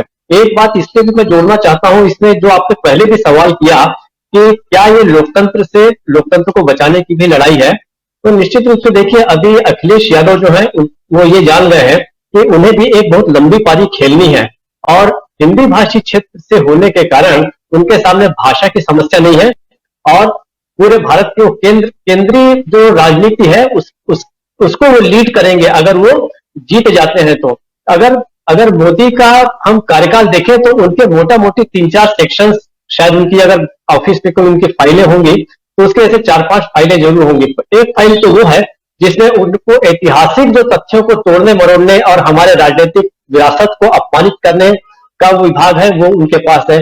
दूसरा है विरोधियों को लगातार अपमानित करने का। ये इसके अलावा उन्होंने 2 काम जो किए, पहले फेज में जब हुआ है 14 से 19 तक का जो उनका मामला था, उन्होंने भारत की अर्थव्यवस्था को अलग अलग तरीकों से पूर्णतः नष्ट करने का काम किया। अब जो ये कह रहे हैं, अखिलेश कह रहे हैं कि ये क्यों लोकतंत्र की लड़ाई है, तो इसके पीछे ये बात है कि ये जो फेज है इनका, दूसरा जो फेज है 19 के बाद जो आए हैं मोदी, ये कहीं ज्यादा खतरनाक है। अर्थव्यवस्था को पहले पूरी तरीके से नष्ट कर देने के बाद अब आप देखिए कि कश्मीर वाला जो इश्यू है या सीएए वाला जो इश्यू है, किसान आंदोलन वाला इश्यू है, ये सारे के सारे इश्यू आप देखिए लोकतंत्र के लिए भयानक भयानक खतरनाक किस्म के ये सारे निर्णय उनके लिए गए हैं। वो चाहे हमारे छत्तीसगढ़ की सुधा भारद्वाज हो, चाहे लखनऊ की सदफ जफर हो, ये सारे लोगों को, जिन लोगों ने शिकायतें की, जिन लोगों ने कोई सरकार के खिलाफ लिखा, जिन लोगों ने किसी तरीके की कोई भी आवाज उठाई, उन सबको जेलों में बंद करने का काम जो है मोदी सरकार ने किया। और उसका प्रतिनिधि चेहरा अगर कोई है इस देश में अलग अलग राज्यों में, तो मेरे ख्याल से वो निश्चित ही योगी साहब हैं। और योगी जी को हराना इसलिए जो है लोकतंत्र के लिए बहुत ही महत्वपूर्ण अखिलेश मानते हैं। आपको याद होगा राजू जी, हाल ही में मैंने एक लेख ये भी लिखा था कि इस चुनाव के नतीजे हैं वो भारत के लोकतंत्र की दशा और दिशा दोनों तय करेंगे। तो मुझे है कि ये बात वाकई, और ये केवल बात इसलिए पूरे देश के जो बुद्धिजीवी हैं, स्वतंत्रता को चाहने वाले, समानता को चाहने वाले, बंधुत्व को चाहने वाले, धर्मनिरपेक्षता के जो पक्षधर हैं, वे सारे के सारे उत्तर प्रदेश के चुनाव को बहुत ही उत्सुकता से देख रहे हैं। और वो देखना चाहते हैं कि अगर यहां से ये गठबंधन जीतता है अखिलेश का और जयंत का, तो निश्चित रूप से कुछ आशा बंधेगी कि इसका जो असर है वो 2024 में और 22 और 24 के बीच आने वाले चुनावों पर भी इसका असर होना चाहिए। ये एक आशा बनती है। इसलिए अखिलेश कह रहे हैं कि ये हमारे लोकतंत्र की भी लड़ाई है, संविधान बचाने की लड़ाई है, क्योंकि भारतीय जनता पार्टी लगातार अपने दूसरे फेज में संविधान को शत विशत करने का जो काम कर रही है, उसके लिए बहुत बड़ा ब्रेक जो है वहां पर अगर हार होती है यहाँ पर, तो वो होगी। दूसरी और सबसे बड़ी महत्वपूर्ण बात यह है कि जिस तरीके से धर्म और राजनीति का घालमेल जितना जबरदस्त ढंग से उत्तर प्रदेश के चुनाव में हुआ है, शायद ही किसी राज्य में हुआ होगा। इसलिए अखिलेश की इस बात से मैं सहमत हूं कि वहां पर की जो लड़ाई है वो लोकतंत्र की लड़ाई है। राजीव जी, अखिलेश जैसा कह रहे हैं कि लोकतंत्र की लड़ाई है, लोकतंत्र को बचाने की लड़ाई है, ये संविधान को बचाने की लड़ाई है। और यही बात हमारे साथी डॉक्टर दीपक पासपोर्ट जी कह रहे हैं। जावेद इकबाल लिख रहे हैं कि बिहार इलेक्शन में किसान का कोई रोल नहीं था और बंगाल इलेक्शन में किसान आंदोलन का इम्पैक्ट भी पड़ा था। फर्क आप लोगों के सामने है। तो किसानों के आंदोलन का इम्पैक्ट कितना पड़ सकता है उत्तर प्रदेश के चुनाव में, ये समझना होगा। बहुत सही बात लिख रहे हैं जावेद इकबाल जी, लेकिन साथ साथ ये भी समझना होगा कि इस चुनाव में जो अभी 2 फेज के चुनाव में अखिलेश यादव जो दावा कर रहे हैं कि हमने सेंचुरी बना ली है सीटों की, अब तीसरे फेज में क्या अखिलेश यादव आगे दिखाई दे रहे हैं? इसी सवाल के साथ आना चाहूंगा पुष्परंजन जी आपके पास। क्या अखिलेश यादव तीसरे फेज में आगे दिखाई दे रहे हैं या बीजेपी आगे है या अन्य कोई पार्टी? देखिए, क्राउड मैनेजमेंट की बात जब चली है तो कलकत्ता को याद कीजिए कि मोदी जी बड़े भाव विह्वल हो गए थे जब उन्होंने भीड़ देखी थी, अपार भीड़ का समंदर, जाने क्या क्या उस पर उन्होंने आह्लादित होकर वो बयान देते रहे भीड़ को देख के। लगभग वही सीन है लखीमपुर का जो परिदृश्य आप दिखा रहे थे, मगर अखिलेश यादव उतने आह्लादित नहीं थे, संतुलित थे और तरीके से अपनी बात को रख रहे थे। बंगाल चुनाव की जब बात चली, आपके एक दर्शक ने कहा उन्होंने, तो उस समय सीएए भी बहुत ताज़ा था और शाहीन बाग आंदोलन का जख्म खत्म नहीं हुआ था, उसका असर भी बंगाल चुनाव पे था। और वहाँ किसान आंदोलन से ज़्यादा उसका असर उन बेल्ट में था। और मुस्लिम वोट जिस तरह से लेफ्ट और कांग्रेस इसको छोड़ के एक तरफा वोटिंग हुई थी, वो सब चीज़ें एक निर्णय की तरफ ले जा रहा था। वही चीज़ यहाँ जिस तरह से उत्तर प्रदेश में जिन्नाजीवी बार बार जिन्ना को ला रहे हैं, बार बार ये जिन्नाजीवी कश्मीर को, पाकिस्तान को उठा के ला रहे हैं, ये भी एक तरह से उस अल्पसंख्यक वोट को मजबूत कर रहा है, उनके निर्णय को और मजबूत कर रहा है। और एमवाई समीकरण ही नहीं, दूसरे जो जाति के लोग हैं वो भी इसमें लगातार जुड़ते चले जा रहे हैं। तो ये चीज़ें जो हैं, भीड़ का जो जिस तरह से मोदी जी कहते हैं कि लाल टोपी जो है, वो लाल टोपी कहीं ना कहीं से उससे रेड अलर्ट है, उससे आप बच के रहिए उत्तर प्रदेश में। तो रेड अलर्ट वहाँ पर जो गाड़ियों से चलते हैं, जहाँ पेट्रोल 100-150 रुपये लीटर डाल के पेट्रोल चलने वाली गाड़ियाँ जो हैं, उनके लिए रेड अलर्ट या लाल चौराहे पर लाल बत्ती बहुत ज़रूरी हो जाती है उनके लिए रुकना उनकी गाड़ियों का। लेकिन साइकिल का अलग ट्रैक होता है, उस ट्रैक पर अपना वो चलते रहते हैं।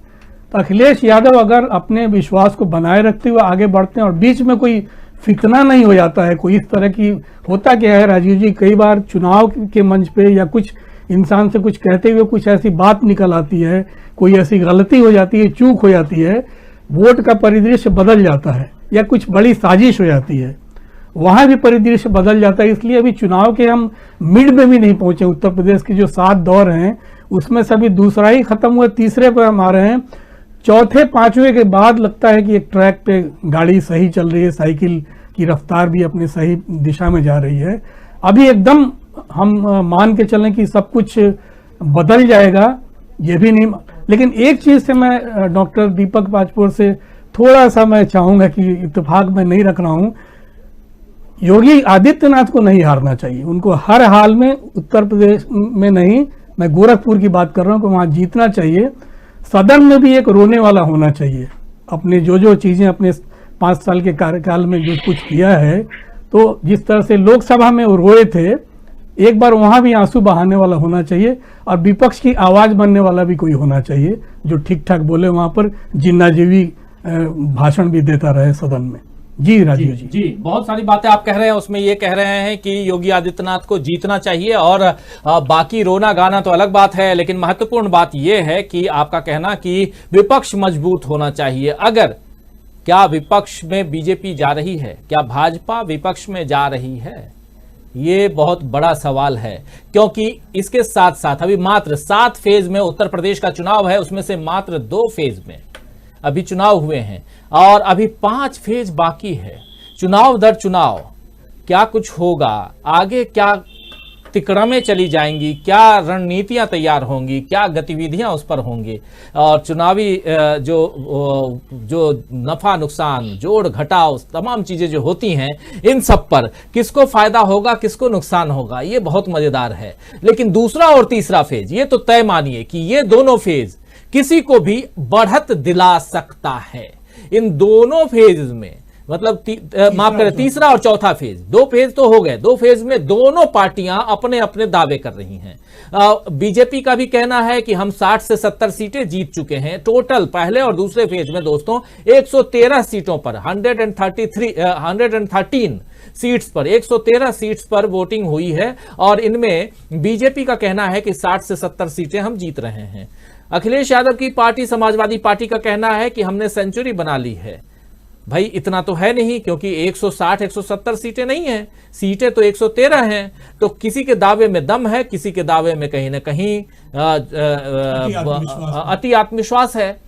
लेकिन तीसरा और चौथा फेज जो है वो बहुत ही महत्वपूर्ण है, जिस पर हम आज चर्चा कर रहे हैं, जिसमें तीसरा फेज कल है। कल हम आपके सामने 3 बजे आएंगे दोस्तों, 3 बजे से आपके सामने हम लाइव लेकर आएंगे और तमाम चुनावी और वोटिंग की गतिविधियों से संबंधित बातों पर चर्चा करेंगे। इसलिए कल शाम 3 बजे हमारे साथ जरूर जुड़िए और हमारे साथ और भी साथी रहेंगे, जैसे आज हैं, हमेशा रहते हैं, और चुनावी चर्चा हम करेंगे। लेकिन साथ साथ यहां जो इंपॉर्टेंट बात है, जो एक बार फिर से अमलेंदु उपाध्याय जी आपसे करना चाहता हूं, कि क्या ये तीसरा और चौथा फेज, अगर यहां पर जो भी पिछड़ता है वो पिछड़ता चला जाएगा और जो भी आगे आता है वो आगे बढ़ता चला जाएगा, या आगे भी कहीं स्पीड ब्रेकर तैयार है? क्योंकि स्पीड ब्रेकर की बात इसलिए कर रहा हूं कि पहला, दूसरा, तीसरा, चौथा फेज अगर हम 2 ध्रुवीय कह लें तो आगे के फेजेस में हो सकता है और भी दल भी हैं, और ये दल भी अगर कुछ नफा नुकसान, जोड़ घाटा में लग गए तो किसको फायदा, किसको नुकसान? थोड़ा टिप्पणी कीजिए इस पे, और ये हम समअप करने की कोशिश करें कि तीसरे फेज में कौन आगे है और कौन पीछे है। देखिए राजीव जी, तीसरा फेज तो मुझे लगता है कि सपा की बढ़त हो चुकी है और पहले से लेकर तीसरे चरण तक बीच बात है, वो बढ़त एक निर्णायक भूमिका अदा करेगी सरकार बनाने में, इसमें कोई दो राय नहीं। वो चाहे भारतीय जनता पार्टी की बढ़त हो चाहे समाजवादी पार्टी की बढ़त हो। जो चौथा फेज आएगा मुझे लगता है कि उसमें थोड़ी भारतीय जनता पार्टी मजबूती के साथ लगती हुई दिखाई देगी बमुकाबले समाजवादी पार्टी के, लेकिन वहां कांग्रेस भी मजबूती के साथ लड़ती हुई दिखाई देगी आपको चौथे चरण में। तो चौथा चरण जो मुझे लगता है कि वो त्रिकोणीय लड़ाई वाला होगा, और कहीं कहीं जो है वो भारतीय जनता पार्टी तीसरे नंबर पे हो सकती है और कहीं कहीं समाजवादी पार्टी तीसरे नंबर पे हो सकती है। ये भी स्थितियां बन सकती हैं। तो अब चौथे चरण के बाद जो लड़ाई होगी पांचवें, छठे और सातवें चरण में, वो काफी हद तक जो है वो एक तरीके से कहा जाए वो बैलेंस करने वाली चीज होगी। कौन आगे बढ़त ले चुका है तो उसको बल देना है कि नहीं देना है। लेकिन मुझे लगता है कि चौथे चरण तक बहुत सी चीज स्थिति जो है वो स्पष्ट हो चुकी होगी कि बढ़त किसको ज्यादा है। अगर समाजवादी पार्टी को ज्यादा बढ़त है तो फिर उसको ज्यादा मेहनत नहीं करनी है बाकी चौथे मतलब पांचवें, छठे और सातवें चरण में। भारतीय जनता पार्टी का बढ़त ले चुकी है तो उसको भी ज्यादा मेहनत नहीं करनी है। और मुझे लगता है कि जो बढ़त पहले से लेकर तीसरे चरण तक जिसको मिल चुकी होगी उसकी सीटें निश्चित तौर पे 250 के ऊपर जानी चाहिए, वो चाहे भारतीय जनता पार्टी हो चाहे समाजवादी पार्टी हो। मतलब ये स्थिति एकदम स्पष्ट हो चुकी होगी पहले से तीसरे चरण की बढ़त के बाद। तो इसलिए मैं कह रहा हूं कि लड़ाई जो है वो दिलचस्प तो होगी, लेकिन मुद्दे जो हैं, जहां मुद्दों की बात है तो मुद्दे जो है वो एकदम स्पष्ट है, मुद्दे बदलने वाले नहीं है। तो जिन मुद्दों की कौन आगे बढ़ता है कौन पीछे करता है आवाज वो एक अलग चीज है, लेकिन अभी तक जो हम तीन चरणों में देख रहे हैं, दो चरण जिन मुद्दों पर चुनाव यहाँ लड़ा जा रहा है वो मुद्दे स्पष्ट हैं। अब फिर से आप वापस आ गए हैं, जरा बताइए, आप अपनी बातों को रखिए। हो चुके और तीसरा चरण जो कल है, तो मेरी नजर से देखा जाए तो मुझे लगता है कि समाजवादी पार्टी एक अच्छी बढ़त इसमें बना चुकी है। तो ये बढ़त जो है वो काफी निर्णायककारी होगी। और जो मुद्दों की मैं बात कर रहा हूं, मुद्दों की बात फिर मैं यही कर रहा हूं, जैसे आज भी आपने अखिलेश यादव की जो 2-3 बाइट सुनाई, उन्होंने लगातार मुद्दों पर सरकार को घेरने की कोशिश की और लगातार मुद्दों पर घेरने की कोशिश कर रहे थे। मुद्दों पर जो घेरने की जो प्रक्रिया चल रही है विपक्ष की तरफ से, खासतौर से समाजवादी पार्टी की तरफ से, तो ये भारतीय जनता पार्टी को असहज कर देने वाली स्थिति लगातार बन रही है। और अब जो मतलब चौथे चरण से जो आगे सब आएगा तो वो सब वो इलाका होगा जहां देहात भी होगा और जो शब्दवाहिनी गंगा जो है उसका असर भी वहां साफ तौर पे जो है दिखाई पड़ेगा। मतलब वहां जख्म जो है वो कुरेदे जाएंगे निश्चित तौर पे, जो कोरोना की दूसरी लहर के दौरान मिसमैनेजमेंट हुआ उसको लेकर के। और जो सरकार ने जिस तरीके से सदन में कहा कि साहब बिना ऑक्सीजन के किसी की मृत्यु नहीं हुई, आंकड़े नहीं है, इस तरीके से जो सब बातें आई, ये सारी चीजें भी उन चरणों में जाकर के निश्चित तौर पर खुलेंगी और समाजवादी पार्टी इनको निश्चित तौर पर उठाएगी। और मुझे लगता है इसमें कोई बुराई भी नहीं है। जो असली मुद्दे जनता के वो सब यही है, रोजी रोटी, रोजगार और स्वास्थ्य जो है, ये बड़े मुद्दे हैं और इन पे ही कोई भी जो बात होनी चाहिए। बाकी सारी मुद्दे फर्जी हैं और फालतू के मुद्दे हैं।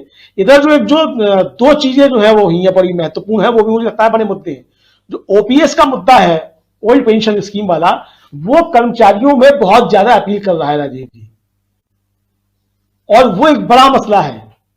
इसी तरीके से आज एक समाजवादी पार्टी ने घोषणा की है कि जो परिषदीय शिक्षक हैं, बेसिक शिक्षा वाले, उनको उनके गृह जनपद से 100 किलोमीटर के अंदर तैनाती जाएगी।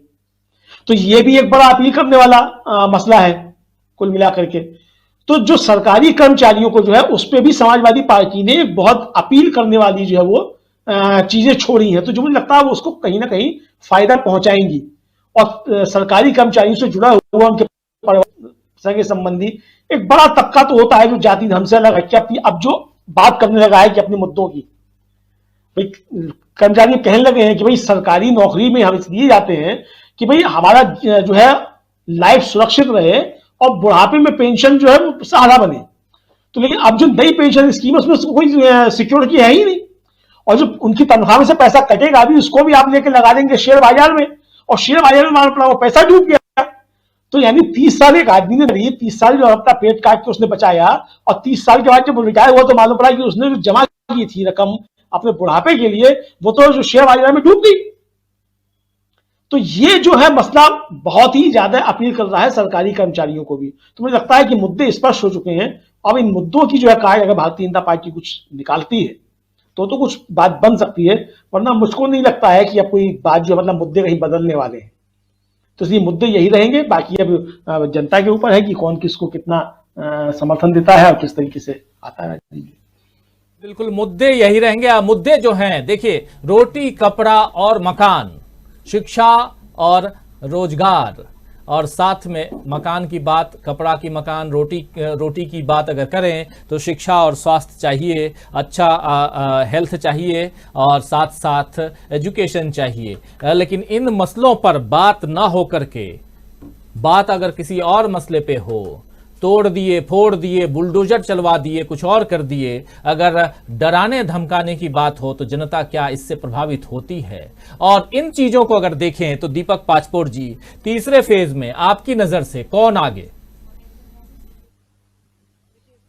अभी तक तो लग रहा है कि निश्चित रूप से सपा और रालोद का गठबंधन काफी आगे चल रहा है, लेकिन वो उसके एक और आगे फेस की ओर देख रहा हूं राजीव जी। मुझे ऐसा लग रहा था कि जब शायद 23 तारीख को लखनऊ और उसके आसपास जो चुनाव उस क्षेत्र में होगा, ऐसा मेरा ख्याल है, चौथे फेज में, वहां पर एक और मुद्दा शायद जुड़ जाएगा, वो है सीएए का।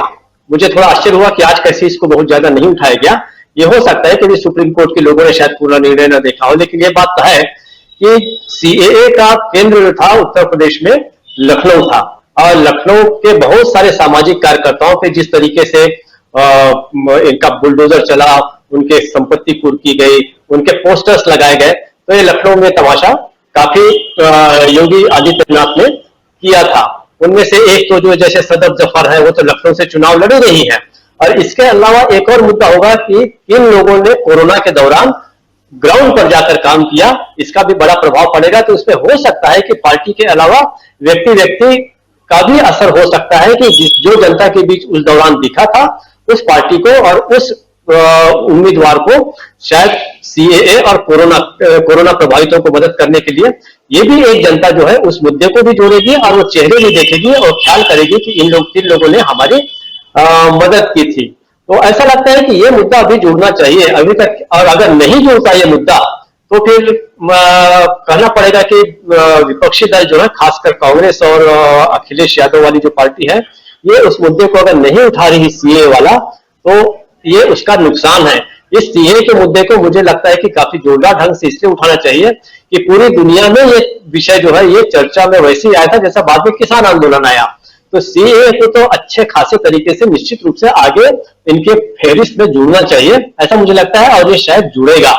और उसके अलावा कुछ इलाके ऐसे हैं उस क्षेत्र में जहां पर कांग्रेस का भी थोड़ा बहुत वजूद है और थोड़ा बहुत असर है। तो ये परीक्षा भी होगी कि क्या कांग्रेस के बारे में जो कहा जा रहा है कि इस चुनाव से वह ताकत हासिल करेगी, संगठन उसका मजबूत होगा, तो इसकी परीक्षा जो है ये भी इसी अगले चौथे फेज में भी हो जाएगी। लेकिन हाँ, तीसरे में तो लगता है कि अखिलेश के दावे काफी कुछ सच होने जा रहे हैं। राजीव जी, आप भी कह रहे हैं कि तीसरे फेज में ऐसा लग रहा है कि अखिलेश के दावे जो हैं वो काफी हद तक सच होने जा रहे हैं। लेकिन पुष्परंजन जी, आप क्या कहेंगे? क्या अखिलेश यादव के जो दावे हैं और कह रहे हैं कि तीसरे फेज और चौथे फेज में हमारे पास बहुमत का आंकड़ा हो जाएगा, और तीसरा और चौथा फेज जैसा हम कह भी रहे हैं कि बहुत ही महत्वपूर्ण है, क्योंकि जो यहां लीड ले गया तीसरे और चौथे में, उसकी सरकार बनने की संभावना बहुत ज्यादा होगी। क्या लगता है आपको, इस फेज में कौन आगे कौन पीछे? राजीव जी, देखिए 7 फेज में से अगर 4 फेज में जो भी दल लीड कर रही होती है, हावी हो पूरे परिदृश्य पर, उससे निश्चित रूप से आशा बनती है कि बाकी के 3 फेज में निकाल ले जाएगा। मतलब ये बहुत ही क्रूशियल फेज है तीसरा और चौथा। इसमें जिस तरह से भीड़ जुट रही है, जिस तरह से ये लोग डराने धमकाने, बुलडोजर और शिमला का तापमान, ये सब चीजें जो आ रही थी, ये सब बेअसर होते हुए लोग सड़क पे आ गए हैं, तो सीधा लग रहा है कि सिंहासन खाली करो कि जनता आती है। ये तेवर है, चुनावी तेवर वहाँ पर, और ये बनाए रखना सबसे ज़्यादा ज़रूरी है। इससे बहुत ज़्यादा अति उत्साह भी आना ठीक नहीं है जो पार्टियां लड़ रही हैं मैदान में। इसे इस टेम्परामेंट को बनाए रखना है। सीएए जैसे ही ये कॉमन सिविल कोड की बात करेंगे, बीजेपी वाले ही कर रहे हैं, तो अपने आप ही सीएए फिर जुड़ जाएगा उससे। ये स्वतः जुड़ जाना है इसे, और ये आगे भी चलेगा, ये आजमगढ़ तक चलेगा, गोरखपुर तक चलेगा। जी राजीव जी। जी, बहुत सारी बातें, आजमगढ़, गोरखपुर और ये सब पूर्वांचल है। पूर्वांचल की बात जब हम अपने साथी जयशंकर गुप्त जी से पूछते हैं तो बोलते हैं कि पश्चिम से जो हवा चली है वो पूरब में और मजबूत होगी और तब तक पश्चिम की जो सर्दी है वो धीरे धीरे, क्योंकि अब धीरे धीरे गर्मी आ रही है और उधर ज्यादा गर्म होगी, और सर्दी और गर्मी की बात योगी आदित्यनाथ बहुत करते हैं। तो क्या पूरब में गर्मी बढ़ेगी, ये भी दिलचस्प होगा। लेकिन कल तीसरे चरण का मतदान है और तीसरे चरण के मतदान में किसकी गर्मी उतरती है और किसको सर्दी लगती है ये तो 10 मार्च को पता चलेगा। लेकिन अभी साइकिल की रफ्तार धीमी होगी या कमल मुरझाएगा या कमल और खिलेगा, ये भी देखना होगा। हाथ को किसका साथ मिलेगा और हाथी कितनी मजबूती के साथ दहाड़ मारेगा, ये भी समझेंगे। तो बहुत कुछ है और ये तमाम बातें कल हम 3 बजे दिन में आपके सामने जब आएंगे तब हम आप लोगों के बीच इन सारी बातों पर कौन कहां कैसे चल रहा है और किस गति से चल रहा है, लोग क्या कह रहे हैं, लोगों के रुझान क्या बता रहे हैं, ये सब हम कल आपको बताएंगे। आज इस कार्यक्रम को समाप्त करने की इजाजत चाहूंगा, लेकिन उससे पहले आप तमाम साथी हमारे दीपक पाचपोर जी, अमलेंदु उपाध्याय जी और पुष्परंजन जी, आप तीनों को बहुत धन्यवाद देता हूं कि आप तीनों जुड़े रहे हमारे साथ। इंजीनियर राज त्रिपाठी, उनको जोड़ना चाह रहे थे हम मैनपुरी से, लेकिन उनकी आवाज नहीं आ रही थी, इसलिए उनसे बात नहीं हो पाई, वो नहीं जुड़ पाए।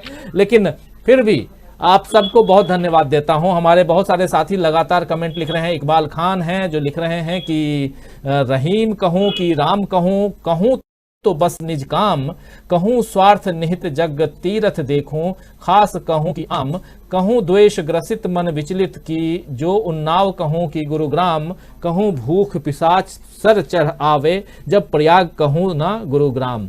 बिल्कुल ऐसे ही दिव्या कुमार हैं, दिव्य कुमार हमारे साथ हैं। लड़कियों की सुरक्षा की बात करती है बीजेपी, हर रोज लड़कियों का रेप होता है, उसका क्या, ये पूछ रहे हैं। ऐसे और भी मदीना का मुसाफिर हैं हमारे साथ, मोहम्मद शरीफ बने हुए हैं, इकबाल जावेद इकबाल जी लगातार बने रहे। जावेद इकबाल जी कह रहे हैं मैं तो शुरू से कहता आ रहा हूं कि ये मुकाबला जनता वर्सेस सरकार का है, एसपी इसका पूरा एडवांटेज ले रही है और 10 मार्च दूर नहीं है। राजीव भाई, बिल्कुल जावेद भाई आप सही कह रहे हैं।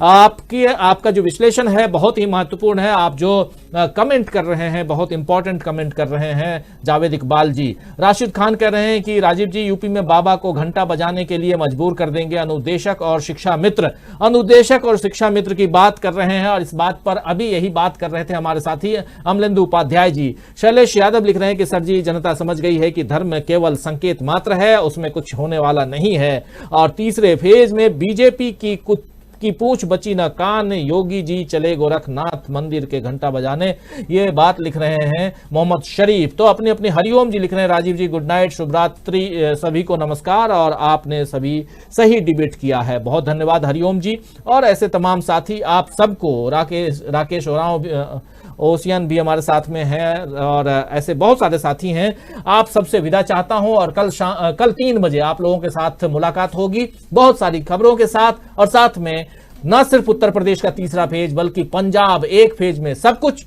और उस पर चर्चा हम करेंगे कि क्या पंजाब में केजरीवाल मारेंगे बाजी या चरणजीत सिंह चन्नी पर लोग जताएंगे अपना भरोसा। क्या दलित कार्ड कांग्रेस का काम आएगा या आम आदमी पार्टी जो है एक अच्छे विकल्प के रूप में वहां खड़ी होगी, या क्या अकाली दल का बीजेपी से साथ छोड़ना अकाली दल को फायदा दिलाएगा, या बीजेपी और कैप्टन अमरिंदर का एक साथ आना बीजेपी के लिए फायदेमंद होगा और कैप्टन अमरिंदर के लिए भी नया एक अपना जो कुनबा है वो तैयार करने में मदद करेगा। तो पंजाब में भी बहुत कुछ और बहुत कुछ उत्तर प्रदेश में, क्योंकि उत्तर प्रदेश में अभी तक अखिलेश यादव का दावा है कि उनकी साइकिल जो है बहुत तेज रफ्तार से चल रही है। इस पर भी हम ध्यान देंगे और इस पर भी चर्चा करेंगे, लेकिन साथ साथ कमल कहां कहां खिलेगा ये भी जानेंगे। तो कमल की बात, साइकिल की बात और साथ में हाथ की बात भी करेंगे, हाथी की बात भी करेंगे और बहुत बातें होंगी कल 3 बजे। अब आपसे इजाजत चाहता हूं, नमस्कार, गुड नाइट, शुभ रात्रि, शब बखैर।